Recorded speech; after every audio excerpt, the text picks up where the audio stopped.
أعوذ بالله من الشيطان اللعين الرجيم. بسم الله الرحمن الرحيم. الحمد لله رب العالمين والصلاة والسلام على سيد المرسلين أبي القاسم محمد وآله الطيبين الطاهرين المعصومين سيما الإمام المنتظر والحجة الثانية شرج اللهم له الفرج ولعنة الله على أعدائهم أجمعين. أما بعد فقد قال الله الحكيم في كتابه الكريم. بسم الله الرحمن الرحيم. ليس للإنسان إلا ما سعى وقال إن الله لا يغير ما بقوم حتى يغيروا ما بأنفسهم. اللهم إنا نرغب إليك في دولة كريمة تعز بها الإسلام وأهله وتذل بها النفاق وأهله وتجعلنا فيها من الدعاة إلى طاعتك والقادة إلى سبيلك وترزقنا بها كرامة الدنيا والآخرة. اللهم إنا نشكو إليك فقد نبينا صلواتك عليه وآله وغيبة ولينا وكثرة عدونا وقلة عددنا وشدة الفتن بنا وتظاهر الزمان علينا. صلوات.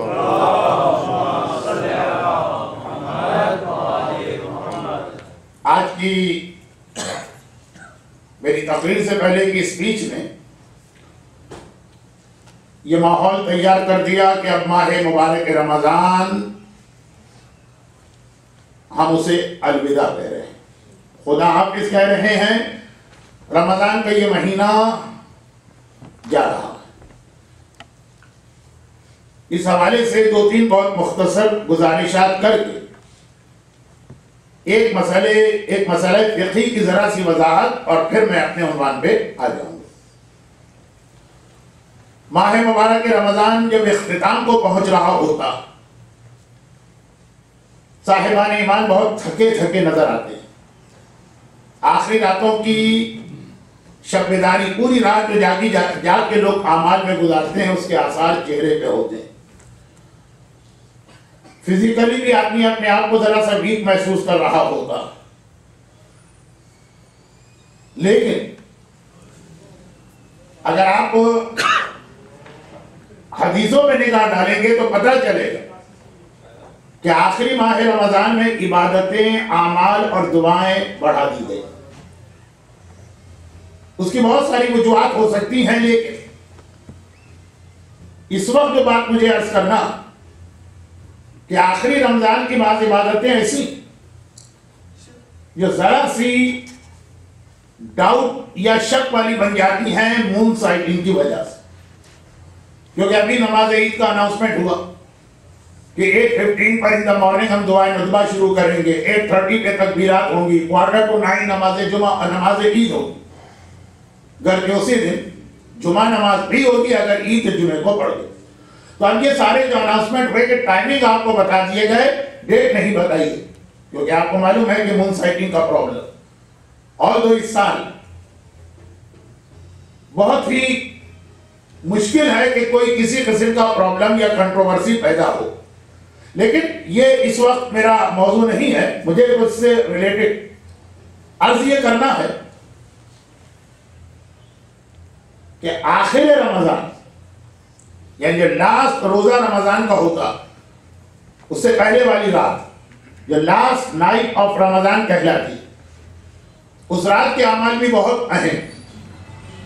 آدمی کوئی اور عمل کر سکے کہ نہ کر سکے, اس رات کی ایک دعا ہے صحیفہ کاملہ میں جو چوتھے امام ریگولرلی ہر سال پڑھا کرتے. اب یہ جو ہے بہت لمبی دعا بھی نہیں ہے, انشاءاللہ بھی یہاں پڑھیں گے, لیکن اس سے ریلیٹڈ ایک مسئلہ یہ ہوتا کہ پتہ کیسے چلے کہ یہ رمضان کی آخری رات ہے کہ نہیں. تھوڑا بچے کنفیوز ہو سکتے ہیں لیکن میں اس جملے کو ابھی سمجھانا نہیں چاہتا, ٹائم نہیں. ہاں اگر کبھی چاند 9 اور 29 کو تو پتہ چل سکتا ہے, لیکن ویسے کیسے پتہ چلے.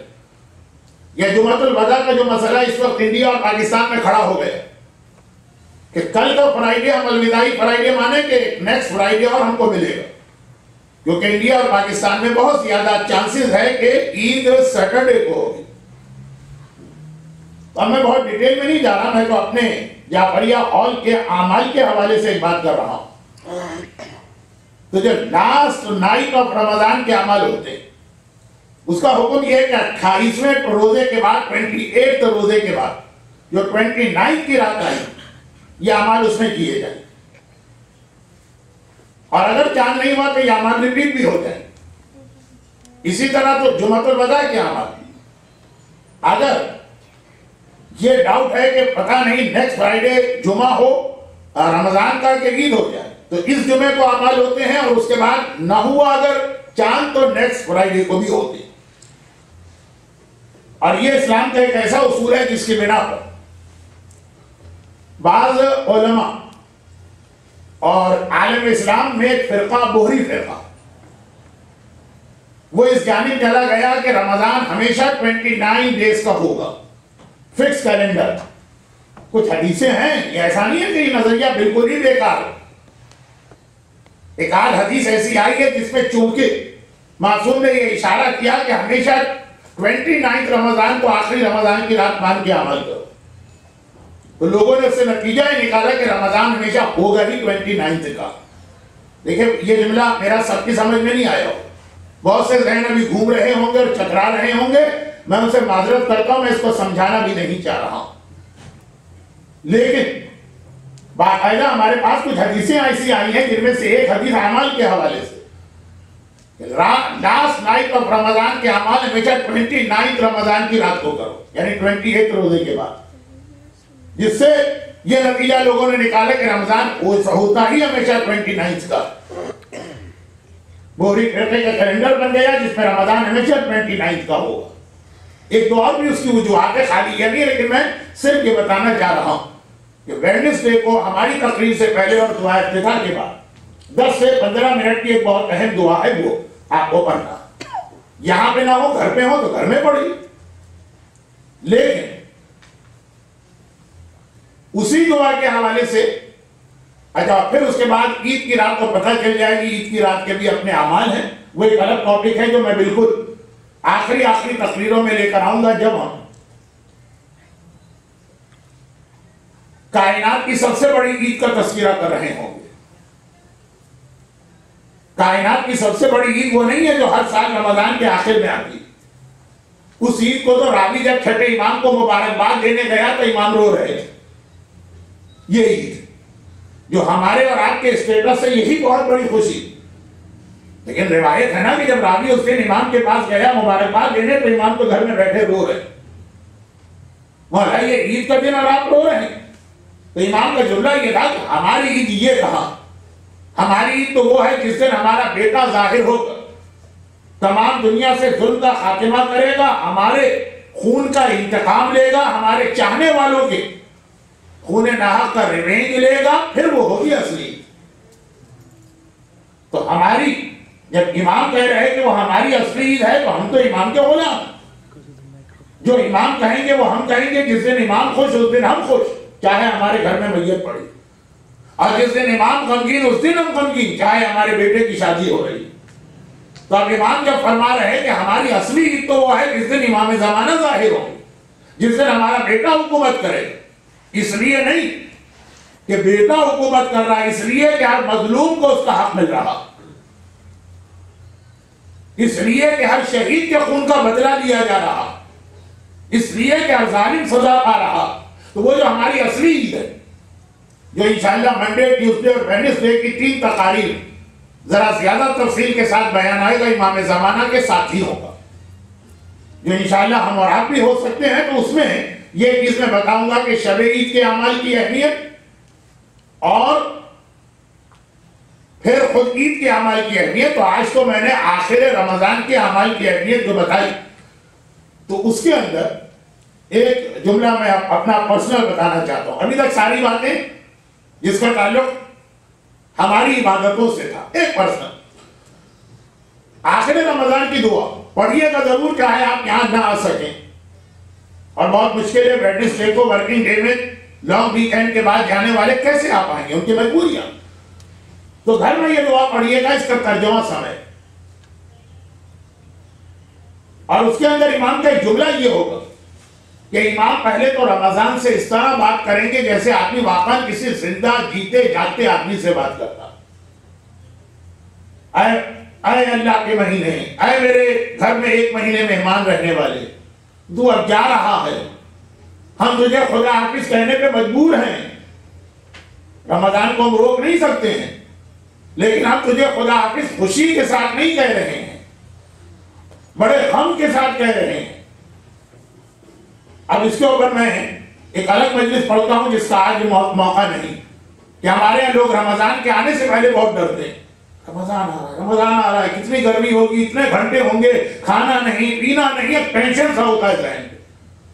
اور آخری تاریخوں میں لوگ کتنا خوش ہوتے ہیں. اور امام جو ہے رمضان کے آنے سے پہلے رجب سے خوش ہونا شروع ہوتے ہیں. رمضان آنے والا ہے، رمضان آنے والا ہے، بھی سے روزے رکھنا شروع کر دو. اور آخر رمضان میں امام رونے لگتے ہیں. تو یہ ایک مجلس میں کراچی میں ہمیشہ پڑھا کرتا ہوں، پہلی رمضان کو بھی اور 28 رمضان کو بھی.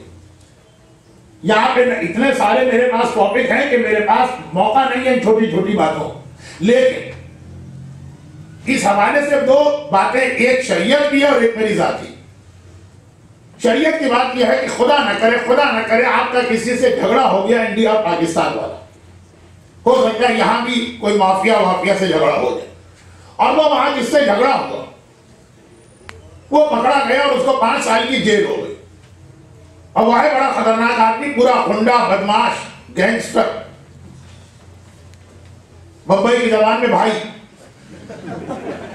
اٹلی کی زبان میں ڈون مثلا. تو اب یہ پکڑا گیا، کچھ ایسے حالات میں اس کو سزا مل گئی. ورنہ آپ کو معلوم ہے کہ ایسے لوگوں کو سزا نہیں ملتی.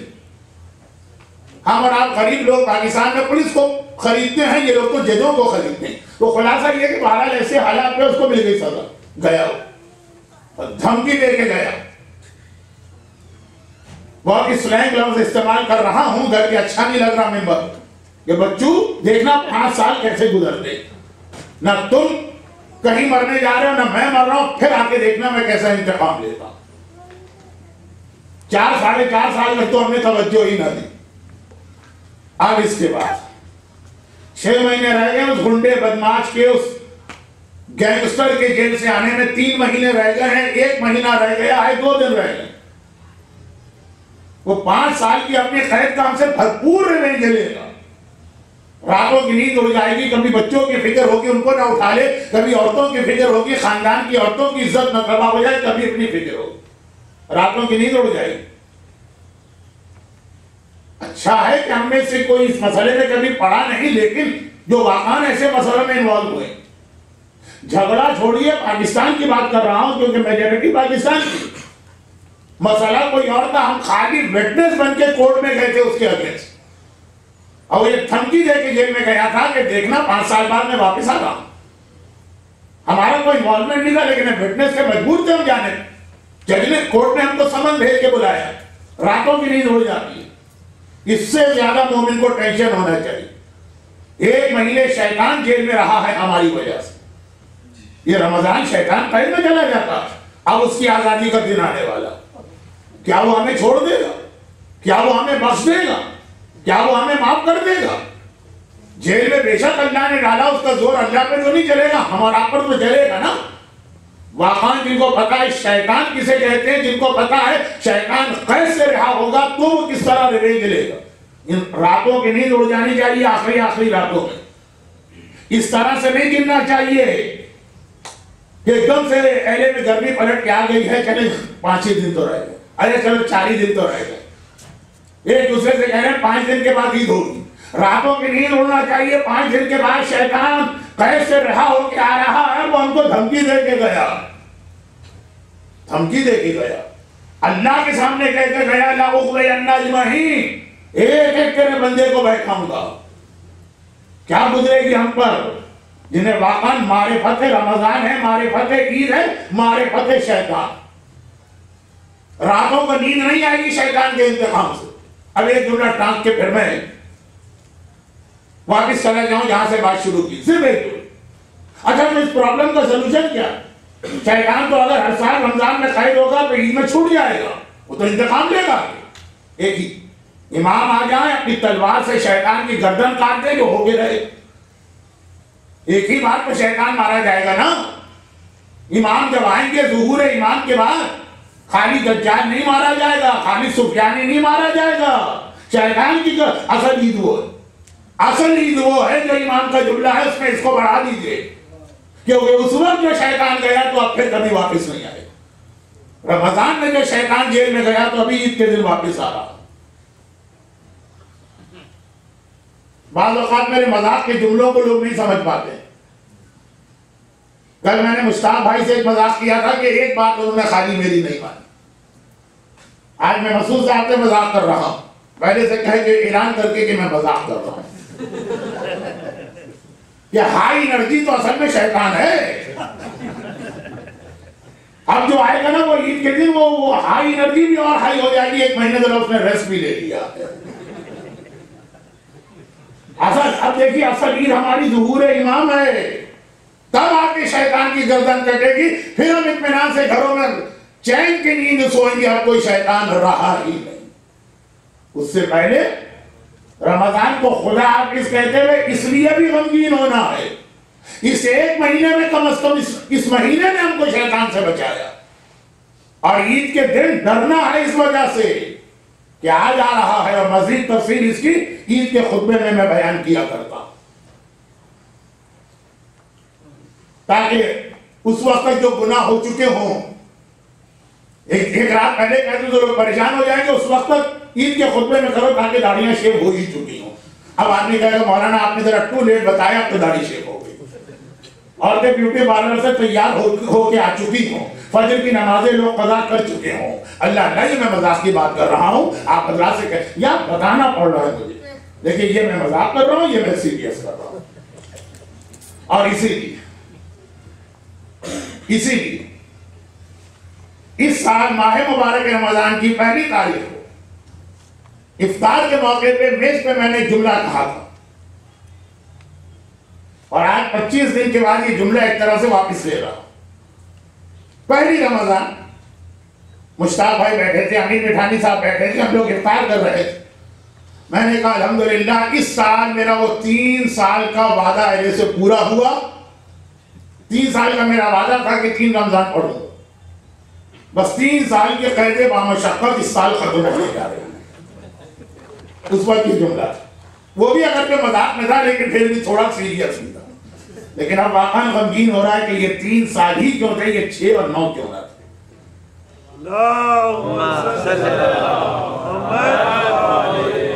جیسے میں نے دعاؤں کے لیے کہا تھا کہ گھر جا کے پڑھیے ترجمہ, تو جو باتیں میں کہہ رہا ہوں اگر ابھی سمجھ میں نہ آئے نا تو گھر جا کے سمجھ لیجیے گا, پھر جا کے درود بھیج دیجیے گا, کوئی حرج نہیں ہے اس کے اندر. لیکن مسلسل کسی ایک جگہ اگر آدمی خطاب کرتا ہے تو ایک تو ریئیکشن اس کا یہ ہوتا ہے کہ لوگوں کو اس کی ہر بات سنی بھی لگتی ہے. جو نئی بات بھی کہے نا تو الفاظ اسٹائل تو وہی ہے نا, لگے گا سنا ہوگا. مگر ایک بات یہ ہے کہ مجمع اتنا قریب آ جاتا ہے, اتنا کلوز ہو جاتا ہے, اتنا مانوس ہو جاتا ہے کہ اشاروں میں بھی بات کی جائے تو مجمع سمجھ جاتا ہے. کراچی کے مجمع کا میں ایسا ہی آتی, اور یہ بات میں مجھے اس کا بڑا نقصان ہوا دنیا پر. 20-25 سال میں ایک مجمع کا عادی ہو گیا تھا, مجمع میرا عادی تھا. انہیں پتا تھا یہ بات مذاق ہے, یہ بات سیریس ہے, یہ آدھی بات کہی گئی تو اس کا یہ مطلب. نئے علاقوں میں جاتا ہوں جس میں اہلے بھی تھا, تو بعض اوقات میں اپنی جگہ صحیح بات کہتا ہوں, مجمع نہیں سن پاتا, اس کا ریئیکشن ہو جاتا. اب 3 سال کے بعد آہستہ آہستہ میں اس مجمع سے اتنا کلوز ہو گیا. لیکن کیا کروں, آئندہ 3 سال کے میرے اس طرح سے وعدے کہ میں اپنی طرف سے کسی کو نہ نہیں بول سکتا ہوں, کیونکہ کسی سے بھی اگر کہوں کہ میں اہلے کی وجہ سے آپ یہاں نہیں آ رہا ہوں تو ان کے ذہن میں کچھ اور ہی خیال ہے. ہاں اگر کوئی چھوٹا سا گاؤں ہوتا بہار کا یا پنجاب کا, میں کہتا ہوں اس کی وجہ سے اہلے نہیں آ رہا ہوں, تو لوگوں کے ذہن میں میرے بارے میں کوئی بدگمانی نہیں آتی, سمجھتے واقعا کوئی اہم مسئلہ ہو. لیکن اب آپ حضرات کا نام بہت بڑا ہے, پتہ نہیں آپ خود بھی بڑے ہوں گے انشاءاللہ, تو اس لیے لوگ یہ سمجھیں کہ مولانا کا اپنا کوئی انٹرسٹ ہوگا کہ ہم سے وعدہ کر کے منع کر رہے ہیں اور جا رہے ہیں. اس لیے میں مجبور ہوں. ہاں اگر کچھ ایسے حالات ہوئے کہ جن سے میرا وعدہ ہے ان میں سے کوئی خود کسی وجہ سے اس پوزیشن میں نہ رہا تو وہ مسئلہ. یا اگر وہ والی بات ہو جائے کہ قابل احترام بزرگ تھے کسی محلے کے اندر اور وہ پورے اسلام پر عمل کرتے تھے، جس میں یہ بھی ہے کہ کسی گناہگار کو غلطی کرتے دیکھو تو امر بالمعروف واجب، البتہ اس کا ایک طریقہ،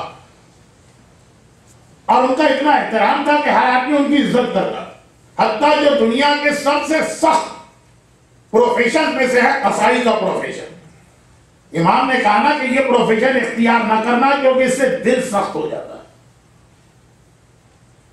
وہ بھی ان کا احترام کرتا، ان کے گھر میں ایک بلی پلی ہوئی ہے، روزانہ وہ اس کو گوشت دیا کرتا۔ پھر ایک دن انہوں نے دیکھا کہ قصائی کاروبار میں بددیانتی سے کام لے رہا، یہ بڑا خطرناک پروفیشن ان معنوں میں بھی۔ یہ منظر دیکھا، چپکے سے نگاہیں نیچے کر کے گھر چلے۔ مخالف تو ہر ایک کے ہوتے ہیں۔ لوگوں نے کہا واہ، ہماری عورت کے سر سے ذرا سا چادر ہٹ جائے تو پورا ایک لیکچر 1 گھنٹے کا دے دیتے کہ بال زبانہ بازی۔ صبح ہم اپنی داڑھی ٹرم کر رہے تھے، ایک جگہ سے داڑھی اڑ گئی تو وہ صحیح ہو، اس لیے ہم نے پوری داڑھی شیو کر دی تو 2 گھنٹے کا لیکچر دے دیں۔ یہ تو اکثر لوگ کہتے ہیں نا، بولا داڑھی اس نے شیو کرنی، جب ٹرم کر رہے تھے وہ غلطی سے مشین زیادہ چل گئی، یہاں سے سارے بال اڑ گئے۔ اب اس طرح کیا لوگوں کے سامنے جا مجبوراً ہم کو پوری داڑھی شیو کرنا پڑا۔ ہمارے بچے نے فلاں جگہ جا کے میوزک کا فنکشن کیا اٹینڈ کر لیا، پورے ہمارے خاندان کے چتھڑ اڑا دی۔ ہوتا نہیں ہے یہ امر بالمعروف، ایسا نہیں ہوتا کبھی امر بالمعروف، لیکن لوگ یہی کہتے ہیں۔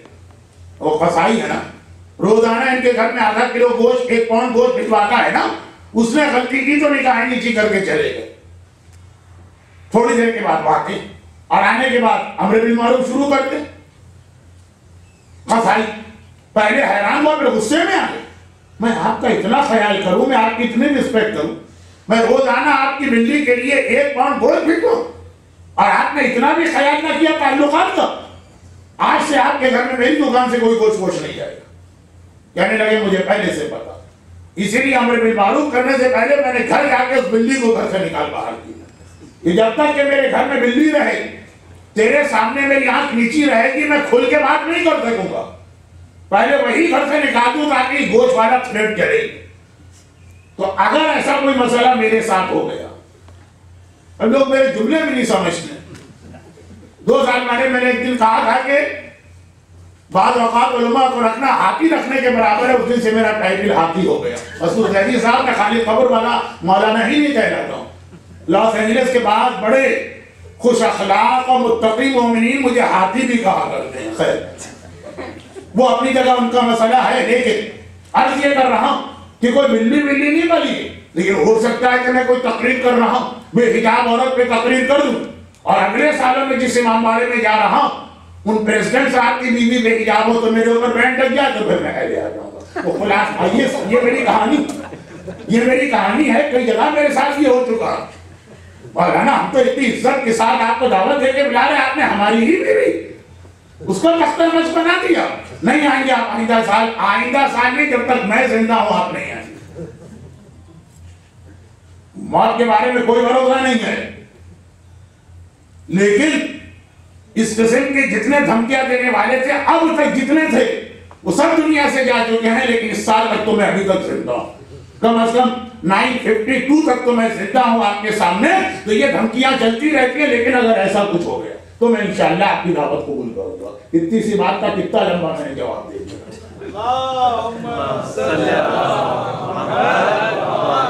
ارے لوگ آج موڈ میں نہیں ہے درود پڑھنے کے، بلا وجہ کیوں آپ لوگوں کو پریشان کر رہا ہے؟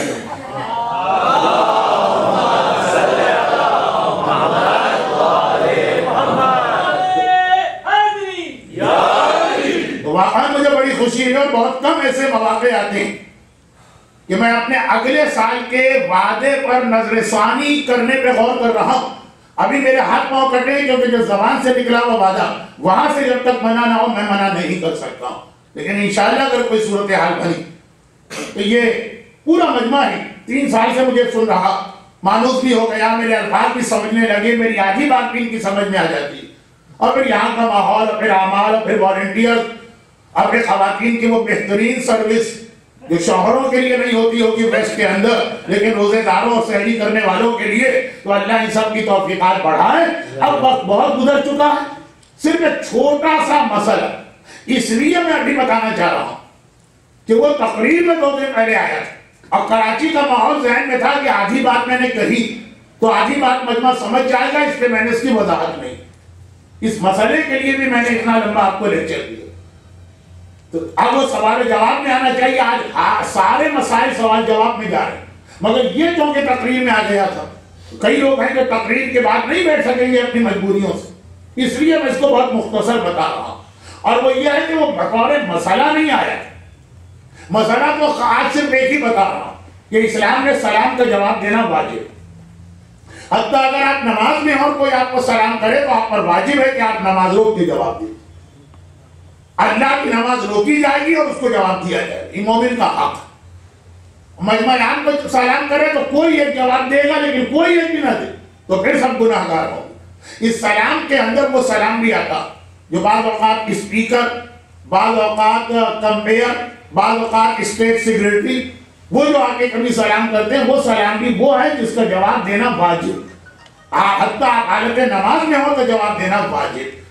کیونکہ میں نے یہاں محسوس کیا کہ اکثر لوگ جواب دیتے ہیں، کبھی کبھار کوئی بھی جواب نہیں دیتا، ایک کا جواب کافی، لیکن وہ بھی واجب ہے۔ اصل مسئلہ تو یہ ہے، لیکن بس آئیے 2 دن پہلے میں نے ایک مرتبہ یہ جملہ عرض کیا تھا کہ بھائی ویسٹ میں تو اگر کبھی نماز میں آنے میں دیر ہو جائے تو ڈر لگتا ہے کہ مصلی بھی خالی ہے کہ قبضہ ہو جائے۔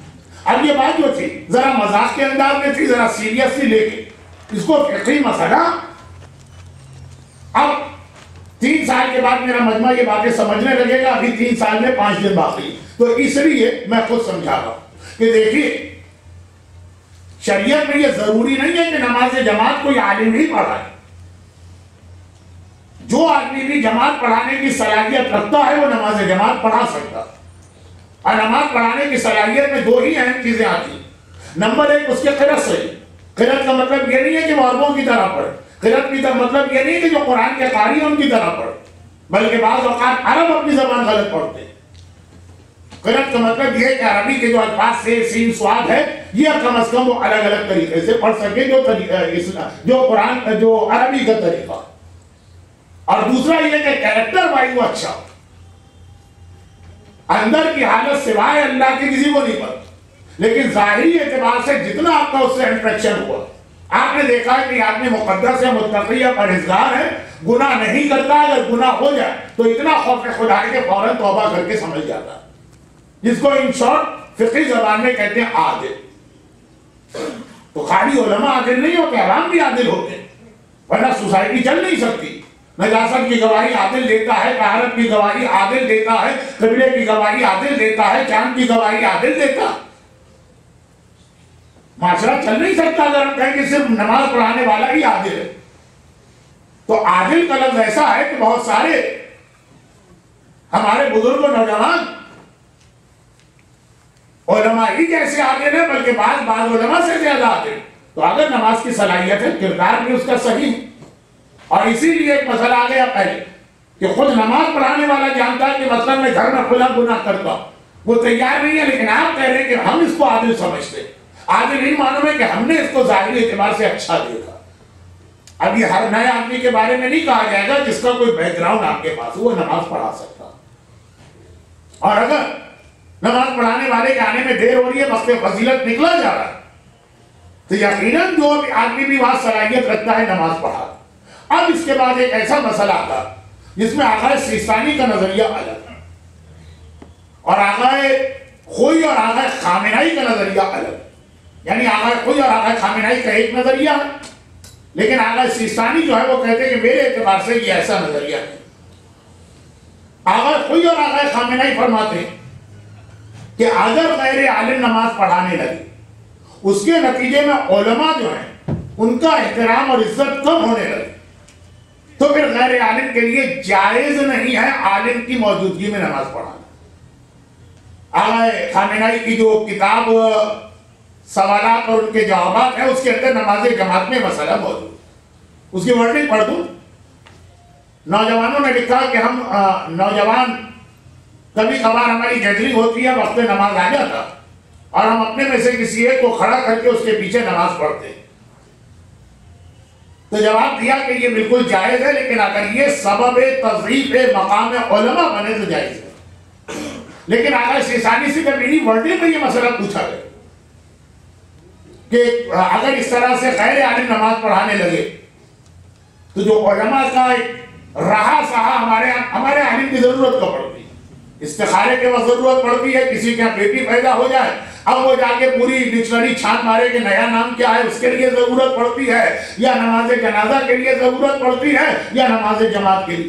تو آقا سیستانی سے کہا گیا کہ اس سے علماء کا اسٹیٹس کمزور ہو رہا ہے۔ انہوں نے کہا نہیں ٹھیک ہے، وہ بہت اہم چیز ہے علماء کی عزت، لیکن نماز جماعت بہت اہم عبادت۔ چنانچہ اگر کچھ نوجوان کچھ بزرگ جماعت کی شرائط پہ پورا اتر رہے ہیں اور وہ پڑھا رہے ہیں تو چاہے اس سے علماء کا درجہ ذرا کم بھی ہو رہا ماچ ہے، تب بھی وہ جماعت جو ہے وہ بالکل ٹھیک وہ لوگ کام کر رہے ہیں۔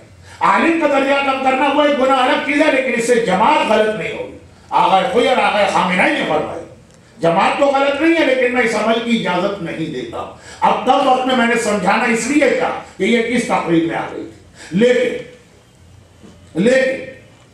بہرحال نماز جماعت کے اندر اصول ہمارے پاس یہی ہے کہ بہتر سے بہتر کے پیچھے نماز پڑھو تاکہ ثواب تمہارا پڑھ جائے۔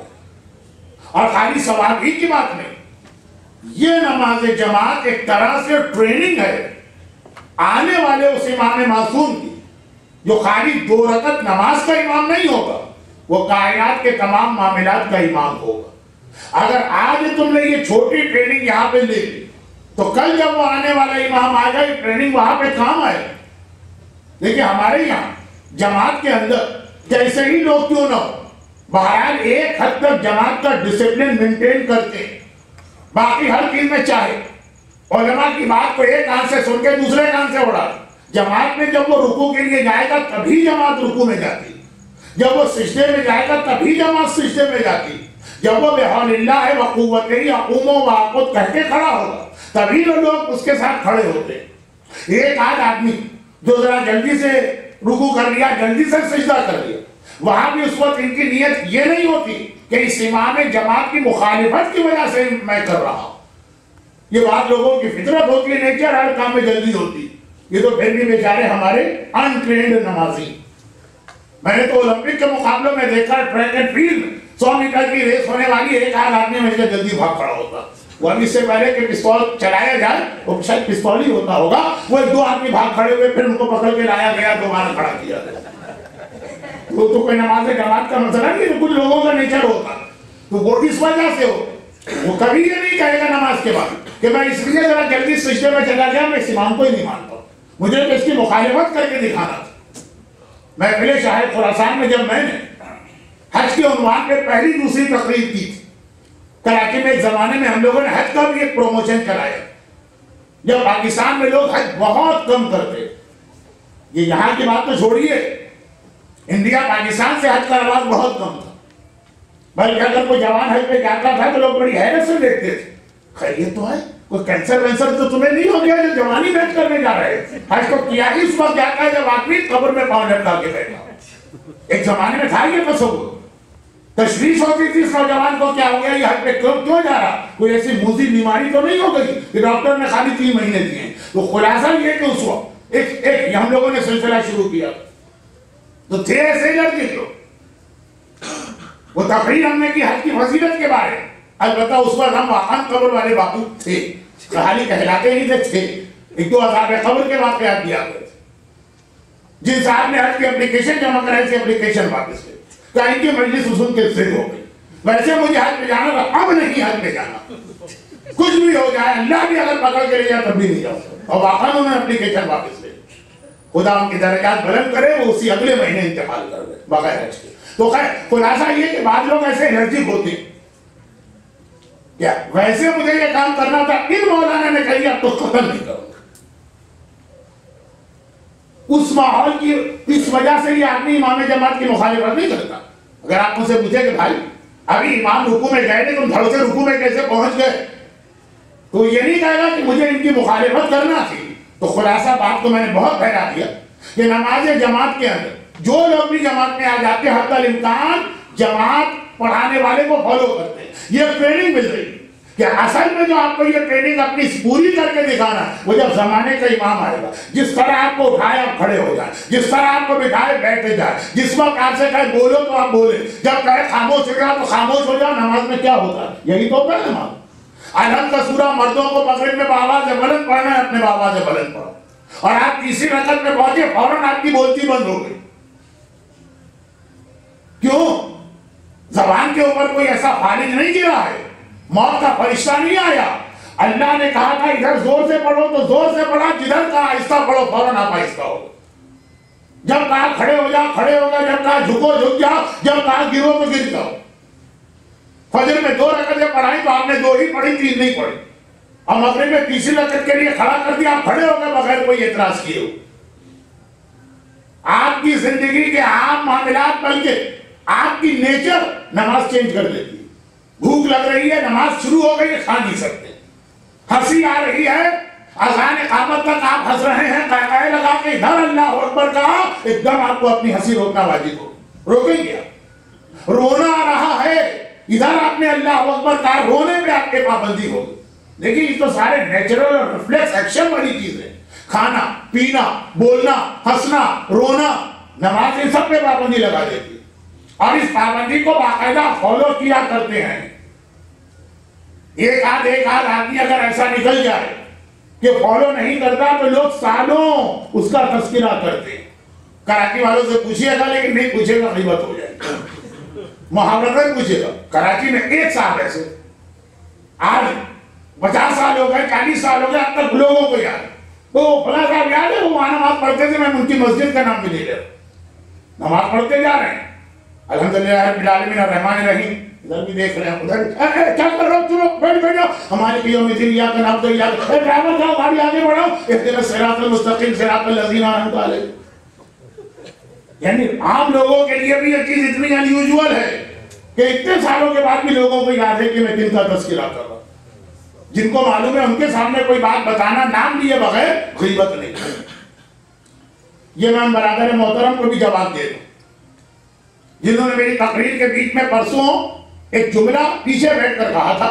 آج وہ وہاں نہیں بیٹھے ہیں کہ جس طرف میں اشارہ کر رہا ہوں. تو خیر میں بتا رہا تھا مسئلہ کہ شب جمعہ شعر پڑھنا مکروہ. اکبر الہآبادی کا شعر میں نے پڑھ دیا کہ اکبر ڈرے نہیں کسی سلطان کے فوج سے, شہید ہو گئے بیوی کے نوز سے. انہوں نے کہا خود ہی منع کرے, خود ہی شعر پڑھ رہے. بیوی کی بات آ جائے تو مکروہ تو کیا حرام خان بھی ہو جائے. تو خیر وہ جو بات تھی وہ یہ تھی کہ وہ شعر میں نے شعر نہیں پڑھا تھا, شعر کی ٹانگ توڑ کے پڑھا تھا. کوئی شاعر ہوتا تو کہتا یہ شعر ہی مولانا غلط پڑھ رہی ہے, وزن سے گرا, وزن سے اسے میں گرا رہا تھا تاکہ کراہیت ختم ہو جائے. جیسے بات پرانے علماء کا مسئلہ ہے نا, گھر میں جاندار کی تصویر لگانا حرام ہے, اگر لگاؤ تو اس کی ناک کاٹ دو, کان کاٹ دو. تصویر مکمل نہ رہے, ناقص ہو جائے تو جائز ہو جائے. شعر ناقص کر کے. تو خیر میں یاد کر رہا ہوں کہ شعر مکروہ ہے, لیکن اگر آپ شعر کو نثر بنا دیں تو کراہیت ختم ہو. اسی طرح سے غیبت جو نہیں جانتا اس کے سامنے غیبت اس طرح کرنا کہ آپ کو اس کا نام اور تعارف ہو جائے وہ حرام. جس کو معلوم ہے اس کے سامنے اشارے میں بات کرنا حرام. جس کو نہیں معلوم اس کے لیے نامعلوم رکھنا وہ بھی حرام نہیں. تو خیر جن کو پتا ہے ان کے ذہن میں آدمی آئے ہوں گے, باقی کسی کے ذہن میں نہیں آئے ہوں گے. لیکن میں کہہ رہا ہوں کہ اتنی ان یوزول بات ہے یہ, ورنہ ہر آدمی جانتا ہے نماز کا مطلب ہے کھانا بند. بھوک لگ رہی ہے نہیں کھا سکتے, پیاس لگ رہی ہے پانی نہیں پی سکتے, سوائے ایک مسئلے کہ نماز شب پڑھ رہے ہیں اور سحری ختم ہونے والی ہے اور روزہ شروع ہونے والا ہے, تو اب نماز شب کو توڑ کر سحری کرنے جائیں گے تو نماز شب نکل جائے گی, تو نماز شب کے بیچ میں 2 گھونٹ پانی پیے. بہت ہی زیادہ ایک مجبوری کا مطلب. کھانا پینا بولنا ہنسنا رونا یہ انسان کی فطرت ہے, نماز بدل دیتی ہے فطرت. ہنسی آ رہی ہے نہیں ہنس سکتے, رونا آ رہا ہے نہیں رو سکتے, بھوک لگ رہی ہے نہیں کھا سکتے, بات کرنے کا دل چاہ رہا ہے نہیں بول سکتے. یہ چھوٹی چھوٹی ٹریننگ اسلام دے گا. پھر یہ ٹریننگ زیادہ بڑی ہوتی ہے حج میں جا کر. کپڑے بدل دیے, رہنے کا اسٹائل بدل دیا, سونے کا اسٹائل بدل دیا, مگر یہ ساری ٹریننگ عبادت بھی ہے اور آنے والے امام کی تیاری بھی. ہم جا رہے ہیں اس موضوع کی طرف کہ آنے والا امام جب آئے گا تو کب آئے گا, کل میں نے ایک جملہ کہہ دیا تھا جس کی وجہ سے اس کل اور آج کے موضوع کی اہمیت بڑھ گئی. آنے والا امام آئے گا، کب آئے گا؟ پھر میں نے جملہ کہہ دیا، زلزلوں سے نہیں آئے گا، آندھیوں سے نہیں آئے گا، بغداد کی تباہی سے نہیں آئے گا. یعنی ان شارٹ کو جتنی ظہور کی نشانیاں ان کی وجہ سے امام نہیں آئیں گے تو پھر کس وجہ سے آئیں گے امام؟ اگلا سوال، اس کا جواب دیتا ہوں. لیکن یاد رکھیے امام کے آنے پر دو بڑے پرابلم ہم کو پیش آئیں گے. میں اس انداز سے امام زمانہ پہ بات نہیں کر رہا ہوں جو آج کل ایک عام اسٹائل. آج کل کا عام اسٹائل یہ ہے کہ یا تو ظہور امام کی نشانیاں پڑھو. اتنا مجمع شوق سے سنتا، مجھے مجمع کا شوق نہیں دیکھنا ہے، مجھے دیکھنا ہے کہ اس وقت رمضان کا میسج کیا. ورنہ نشانیاں تو اتنی ہے ظہور امام کی کہ پورا مہینہ رمضان کا میں اس کے اوپر کھینچ کے اپنی تقریریں مکمل کر کے جا سکتا. مگر وہ نشانیوں سے ہماری اور آپ کی زندگی کا کیا تعلق؟ ہم نے نشانی سنی زلزلے آئیں گے تو امام آئیں گے، ہماری زندگی تو نہیں بدلی نا اس سے. تو میں زیادہ پریکٹیکل ایسپیکٹ لے رہا ہوں. مجھے بھی پتا ہے کہ مجلس کو مزیدار کیسے بنایا جاتا، بہت انٹرسٹنگ کیسے بنایا جاتا. لوگ خوش بھی بہت ہوتے، آپ کی تعریف بھی ہوتی، ٹاپک میں بھی آپ بولتے. اس لیے خوش ہوئے کہ اس میں کوئی بات ان کی پریکٹیکل لائف سے ریلیٹڈ ہے. داڑھی منا کے بھی امام کا انتظار ہو رہا ہے، بے پردہ گھوم کے بھی امام کا انتظار ہو رہا ہے، ڈسکو ڈانس میں بیٹھ کے بھی امام کا انتظار ہو رہا. یہ والی تقریر زیادہ اچھی لگتی ہے. مشکل تو یہ تقریر ہے جس میں کہا جائے امام صرف اس لیے نہیں آ رہے کہ تمہارے گھر میں ابھی بے حجاب عورت موجود. لیکن میں اسی انداز کی تقریر کروں گا کیونکہ میرا اصل مقصد آپ کو یہ نہیں بتانا ہے کہ دنیا میں کیا ہوگا. میرا اصل مقصد یہ بتانا ہے کہ امام کیوں نہیں آ رہے، کیوں، وائی. تو اس میں دو چیزیں بہت اہم پہلے سمجھنا. منڈے، ٹیوزڈے، ویڈنسڈے کی 3 تقاریر انشاءاللہ ریپیٹ تقاریر ہیں. اس طرح سے بھی کوئی اناؤنسمنٹ کرتا ہے لیکن میں کرتا ہوں. یہ ریپیٹ تقاریر ہیں. میں نے 3 سال جو اہلے میں رمضان پڑھا، پہلے سال امامیہ کی آخری 2 تقاریر اور اس میں پورا اشرا ہے میرا لندن کا، ٹورنٹو کا، دبئی کا، کراچی. کہیں کا تو سن لیا ہوگا آپ نے، تو وہی چیز میں پڑھوں گا. لیکن اس سے پہلے 2 باتیں بہت ہیں. یہ کیا پڑھوں گا میں 3 دن؟ امام زمانہ کے فوج کی کوالٹیز. لیکن ابھی کیا پڑھ رہا ہوں؟ 2 بہت اہم باتیں. نمبر 1، جب امام آئیں گے تو پہلا سوال یہ کہ ہم پہچانیں گے کیسے کہ یہ امام؟ کیا ہم امام کو کبھی دیکھ چکے؟ نہیں. کیا ہمارے پاس امام کی کوئی ایسی پہلے سے فوٹو موجود ہے؟ جی. ایک سوال بہت بڑا یہ ہے کہ جب امام آئیں گے ہم کیسے پہچانیں گے یہ امام؟ اس کا ایک جواب ہو سکتا تھا لیکن وہ ہم لوگوں کے لیے ہے ہی. اگر یہ اصول اسلام میں ہوتا کہ دیکھو جو اپنے آپ کو امام کہے گا وہ امام بھی ہوگا، کیونکہ کوئی آدمی جھوٹا دعویٰ نہیں کر سکتا. اگر ایسا کوئی اصول ہوتا کہ کسی نے جھوٹا اگر اپنے آپ کو کہا تو وہ فوراً مر جائے، اس کی زبان کے اوپر جو ہے وہ پیرالائز ہو جائے، تو ٹھیک ہے مان لیتے. ایسا تو نہیں، جھوٹے دعوے بھی لوگ کر سکتے ہیں. ایک ہے کہ معصومین نے یہ کہا کہ اگر کوئی خواب میں ہمیں دیکھے تو ہم ہی کو دیکھ رہا، کیونکہ شیطان ہماری شکل بنا کے نہیں آ سکتا. مگر یہ تو ان مومنین کے لیے حدیث ہے جنہوں نے پہلے 11 اماموں کو دیکھا، پھر وہی ان کو خواب میں نظر آئے تو پہچان لیا کہ یہ امام ہی ہے، یہ شیطان نہیں. شیطان خواب میں آپ کے باپ کی تصویر بنا کے آ سکتا، شیطان خواب میں آپ کے بیٹے کی شکل میں آ سکتا، شیطان خواب میں آپ کے کسی بزرگ کی شکل میں آ سکتا، شیطان خواب میں کسی مرتے کی شکل میں آ سکتا، شیطان خواب میں کسی نائب امام کی شکل میں آ سکتا. امام کی شکل میں نہیں آئے گا، لیکن یہ اس کے لیے نا جو امام کو جانتے ہو.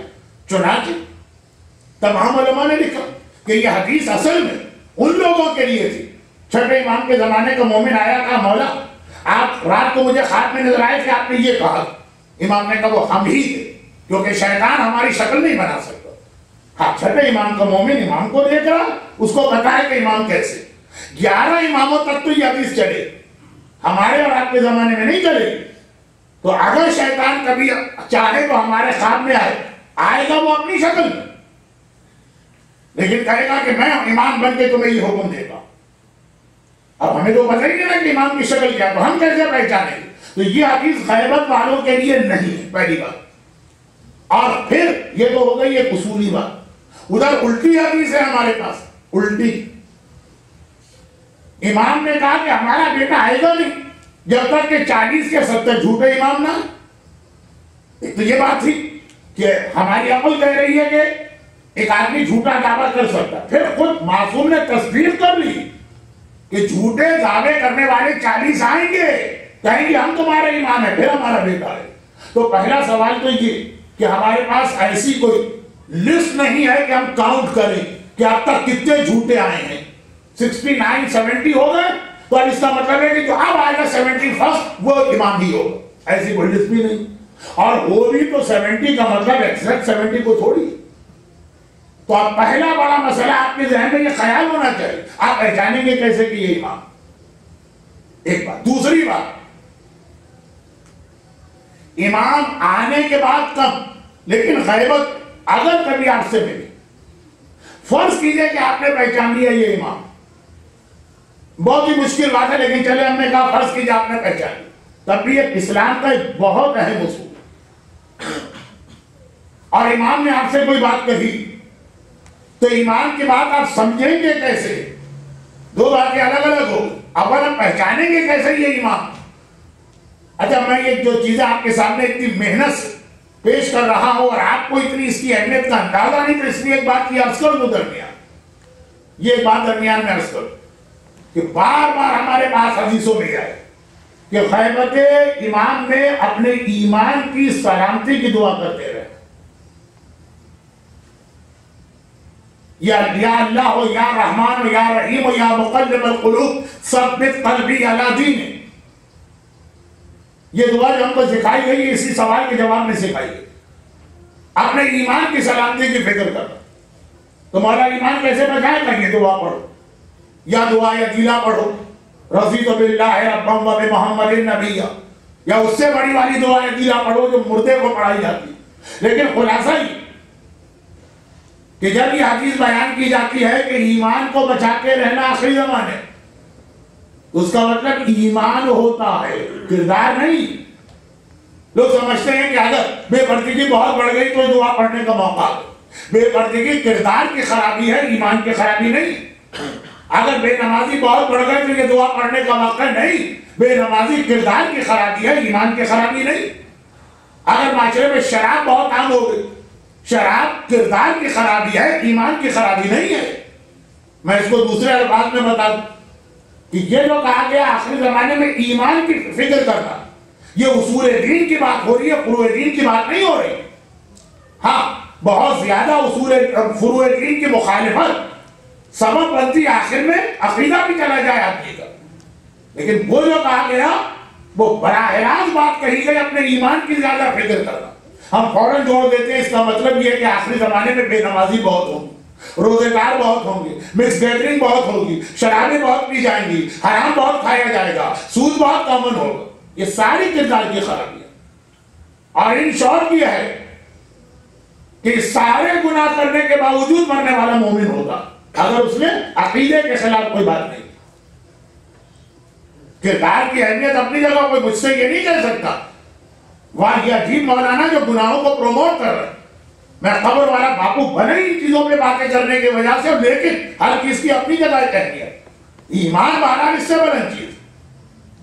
یہ شاید شب قدر میں نے کہا تھا، یہ اس سے پہلے لوگ کہتے مولانا وہ فلاں آدمی مر گیا، نہیں 21 رمضان شرابی تھا، کہ ہم اس کے لیے نماز جنازہ پڑھ سکتے کہ وہ خیر پر تھا؟ ہاں پڑھ سکتے، مرنے والا اگر عقیدہ صحیح تھا. جیسے آج بھی ایک سوال آیا پاکستان کے ایک پولیٹیکل لیڈر کے بارے، 30 سال پہلے وہ گولی کے نشانے میں دنیا سے رخصت ہو. مولانا کیا فاتحہ پڑھ سکتے ہیں؟ پڑھ سکتے ہیں. اور جرنلائز سوال کرو، گناہگار کو تو بلکہ ہماری دعا کی زیادہ ضرورت. عقیدہ نہیں خراب ہونا چاہیے. آخری زمانے میں عقیدے کا مسئلہ، تو عقیدے کا مسئلہ کیسے بنے؟ 3-4 چیزیں، میں صرف اس وقت 2 چیزیں آپ کے سامنے رکھ رہا ہوں. پہلی بات یہ بھی عقیدے کا مسئلہ بنا کہ ایک آدمی نے جھوٹا دعویٰ امامت کیا، ہم نے اس کو مان لیا، گیا ایمان. علی کے زمانے میں اگر کسی اور نے کہا میں امام ہوں اور ہم نے اس کو مان لیا، یہ ایمان گیا، یہ نماز نہیں گئی ہے، یہ روزہ نہیں گیا، یہ کردار نہیں گیا، ایمان گیا۔ آخری زمانے میں ایمان کا بہت خطرہ، نماز روزہ یہ ساری بات، بلکہ شاید یہ میں کل ڈیٹیل بتاؤں، آج تو بہت وقت گزرا جا رہا، لیکن ایک بات یہ عرض کرو، بلکہ روایتوں میں یہ ہے کہ آخری زمانے میں نمازیں بہت پڑھی جائیں گی، روزے بہت رکھے جائیں گے، خمس بہت دیا جائے گا، حج بہت کیا جائے گا۔ یہ فروع دین، وہ حدیثیں میں اس وقت پڑھنا نہیں چاہتا جس میں اس کے بعد کہا گیا جہاد بھی بہت کیا جائے گا۔ یہ جتنے وحشی طالبان اور پی ٹی پی اور سپاہی صاحبہ اور ایس ایس پی، یہ سب کیا ہے؟ جہاد کا نام لے کے سب میدان میں آ رہے ہیں۔ روایت میں یہاں تک جملہ ہے کہ نماز پڑھنے والوں کی اتنی کثرت ہوگی کہ ہر مسجد میں نماز کے لیے نمازی کو جگہ نہیں ملے گی، بڑی مشکل سے لوگ سب کے اندر اس طرح کھڑے ہوں گے کہ ایک کی باڈی دوسرے کے اندر پینیٹریٹ کر رہے۔ ہاں پھر امام نے جملہ جو بتایا وہ اس کے بعد کا ہے، اجسادہم قریبا وقلوبہم بعیدا، ان کی باڈیز جتنا ایک دوسرے کے قریب ہوں گی اتنا ہی ان کے دل ایک دوسرے سے دور ہو۔ مساجدوں معمورہ ومن ہدایتہم خالیہ، مسجدیں بھری ہوں گی نمازیوں سے، ہدایت سے خالی ہوں، آئے نماز پڑھی چلے گئے، جیسے آئے ویسے ہی گئے، بلکہ ایک آدھ غیبت کر کے کر دی تو جیسے آئے اس سے بھی برے گئے۔ تو یہ ساری روایتیں یہ تو بتا رہی ہے کہ جو ظاہری فروع دین ہے جو بہت اہم ہے، اس کو ریچولز کہے کہ نظر اس کی اہمیت کم نہ کرے، مگر یہ بڑھ جائیں گے۔ خمس، زکات، اب یہ میں اس کو گھڑی بھی دیکھ رہا ہوں، اپنا موضوع بھی دیکھ رہا ہوں، کوشچن آنسر بھی دیکھ رہا ہوں، تو بہرحال جو آج والا مجمع ہے مجھے کل پرسوں تو نہیں ملے گا آخری 4 دن تک، اس لیے میں وہ سائن آف ظہور نہیں بیان کر رہا ہوں جو آپ کے انٹرسٹ کا، میں وہ دو باتیں بتا رہا ہوں جو امام زمانہ کے انٹرسٹ کی۔ نمبر 1، امام کو آپ پہچانیں گے کیسے؟ ہی آنے والا امام۔ یاروں کے ایک ایسا جملہ کہہ دوں جو میں اپنے ہر اشرے میں ایک بار کہتا ہوں، وہ یہ کہ ہمارے دشمن، خاص شیعت کے دشمن، پلس اسلام کے دشمن، پلس انسانیت کے دشمن، جہنمی ہیں، گمراہ ہیں، غیر المغضوب علیہم ولا الضالین، مغضوب بھی ہیں، ظالم بھی، بے وقوف نہیں، احمق نہیں، پاگل نہیں۔ گمراہ ہونا الگ ہے، جہنمی ہونا الگ ہے، لیکن بہت ہی پلاننگ سے وہ کام کرتے ہیں۔ جو چیز ہم نہیں سمجھ پاتے ہیں وہ ہمارے بارے میں اور اسلام کے بارے میں ہم سے زیادہ سمجھتے ہیں۔ ٹھیک ہے، وہ ٹرم کا فرق ہے کہ جب مولا کے سامنے کسی نے کہہ دیا کہ مولا معاویہ کتنا عقل مند تھا، امام نے کہا اس کو عقل مت کہو، تلکا نکرہ و مکاری تھی، چالاکی تھی۔ تو مولا عقل کسے کہتے ہیں؟ اب علی کی زبانی سن لی، پہلی حدیث ہے اصول کافی، ہماری حدیث کی ہر اہم کتاب اس حدیث سے شروع ہوتی۔ امام نے فرمایا عقل اسے کہتے ہیں ما عبد بالرحمن وحصل به الجنان، جس سے اللہ کی عبادت کی جائے اور جنت کو حاصل کیا جائے۔ عقل اس کا نام نہیں کہ مریخ پہ آپ نے چھلانگ لگائی اور جوپیٹر پہ آپ کا سیارہ وہ آپ کا وہ راکٹ پہنچ گیا اور فلاں جگہ آپ پہنچ گئے، نہیں، جس سے جنت کو حاصل کیا جائے اور اللہ کی عبادت کیا۔ تو معاویہ مکار تھا، چالاک تھا، لیکن بہرحال چالاکی کہیے، مکاری کہیے، وہ ہمارے دشمنوں کے پاس ہم سے زیادہ۔ چنانچہ جب ہم بار بار یہ جملہ کہہ رہے ہیں کہ آخری زمانے میں اپنا ایمان بچائیں، ہمارا دشمن اس کے حوالے سے ساری پلاننگ کر کے بیٹھا۔ ایک جملہ آج کہہ رہا ہوں جس کا جواب کل آئے، حتیٰ یہ جو میں نے آپ کے سامنے سوال کیا نا، اس کا کوئی جواب بھی تو ہے نا، امام کو کیسے پہچانے؟ پتہ نہیں کیوں میرا دل کہہ رہا کہ مجمع کی 80% لوگوں کی توجہ اس کے جواب کی طرف نہیں ہو۔ یہ نہیں کہہ رہا مجمع میری جانب متوجہ نہیں، جواب نہیں ہوگا ذہن۔ اللہ کرے میں غلط ہوں، جب تک میں جواب دوں تو آپ کہیں تو ہمیں پہلے سے پتا تھا۔ لیکن جو طریقہ اسلام نے رکھا ہے امام کو پہچاننے کا، ہمارے دشمن نے اس سے پہلے اس کے اوپر حملہ کر دیا، وہ طریقہ ہی تباہ کر رہا ہے تاکہ وہ طریقہ ہی ختم ہو جائے۔ ہمیں پتہ بھی نہیں کہ ابھی ہم جس چیز کی مخالفت کر رہے ہیں یہ تو اتنی اہم چیز ہے اسلام میں کہ یہی تو ہم کو آخر میں بتائے گی کہ امام کون. بہت ٹوٹے ٹوٹے جملے ہو گئے نا، لیکن بہرحال یہ میرا اسٹائل. اس کا جواب کر رہا ہے، اس کے بعد والے سوال کا جواب آ جا رہا کہ اگر ہم نے امام کو پہچان بھی لیا تو ہمیں یہ کیا پتا چلے گا کہ جو امام نے ہم سے کہا اس کا مطلب کیا. امام کی ہر بات ہر ایک کی سمجھ میں آسانی سے نہیں آتی. یہیں پہ دیکھیے مراجع کا ایک رول شروع ہوتا. بھئی حدیثیں تو تقریباً آج کل ساری چھپ گئی. کمپیوٹر کے اوپر مختلف سائٹ پر آپ کو حدیث کی ساری کتابیں مل جائیں. قرآن تو خیر نہیں، ہر ایک کا ٹرانسلیشن بھی مل جائے تو وہ تو پھر بہت آسان آپ کے لیے بھی ہو گئے. آپ کو پتا ہے کہ آج کل اتنا بڑا سرچ انجن نکل آئے ہیں. گوگل کے بارے میں لوگ کہتے ہیں کہ بہرحال پہلے خدا نہیں تھا کہ خدا تو پیدا ہو گیا.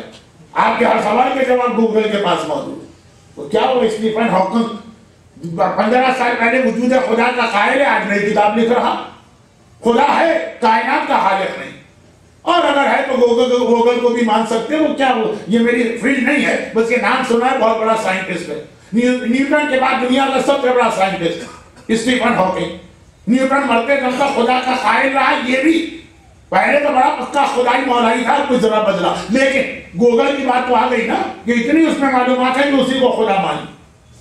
تو پھر مرجع کا رول کیا؟ ایک آپ نے بٹن دبایا رکوع، ساری رکوع سے متعلقہ حدیثیں آ گئی، سارے رکوع سے متعلقہ آیتیں آ گئی. آپ نے سب کو پڑھا ہے، نتیجہ نکال لی.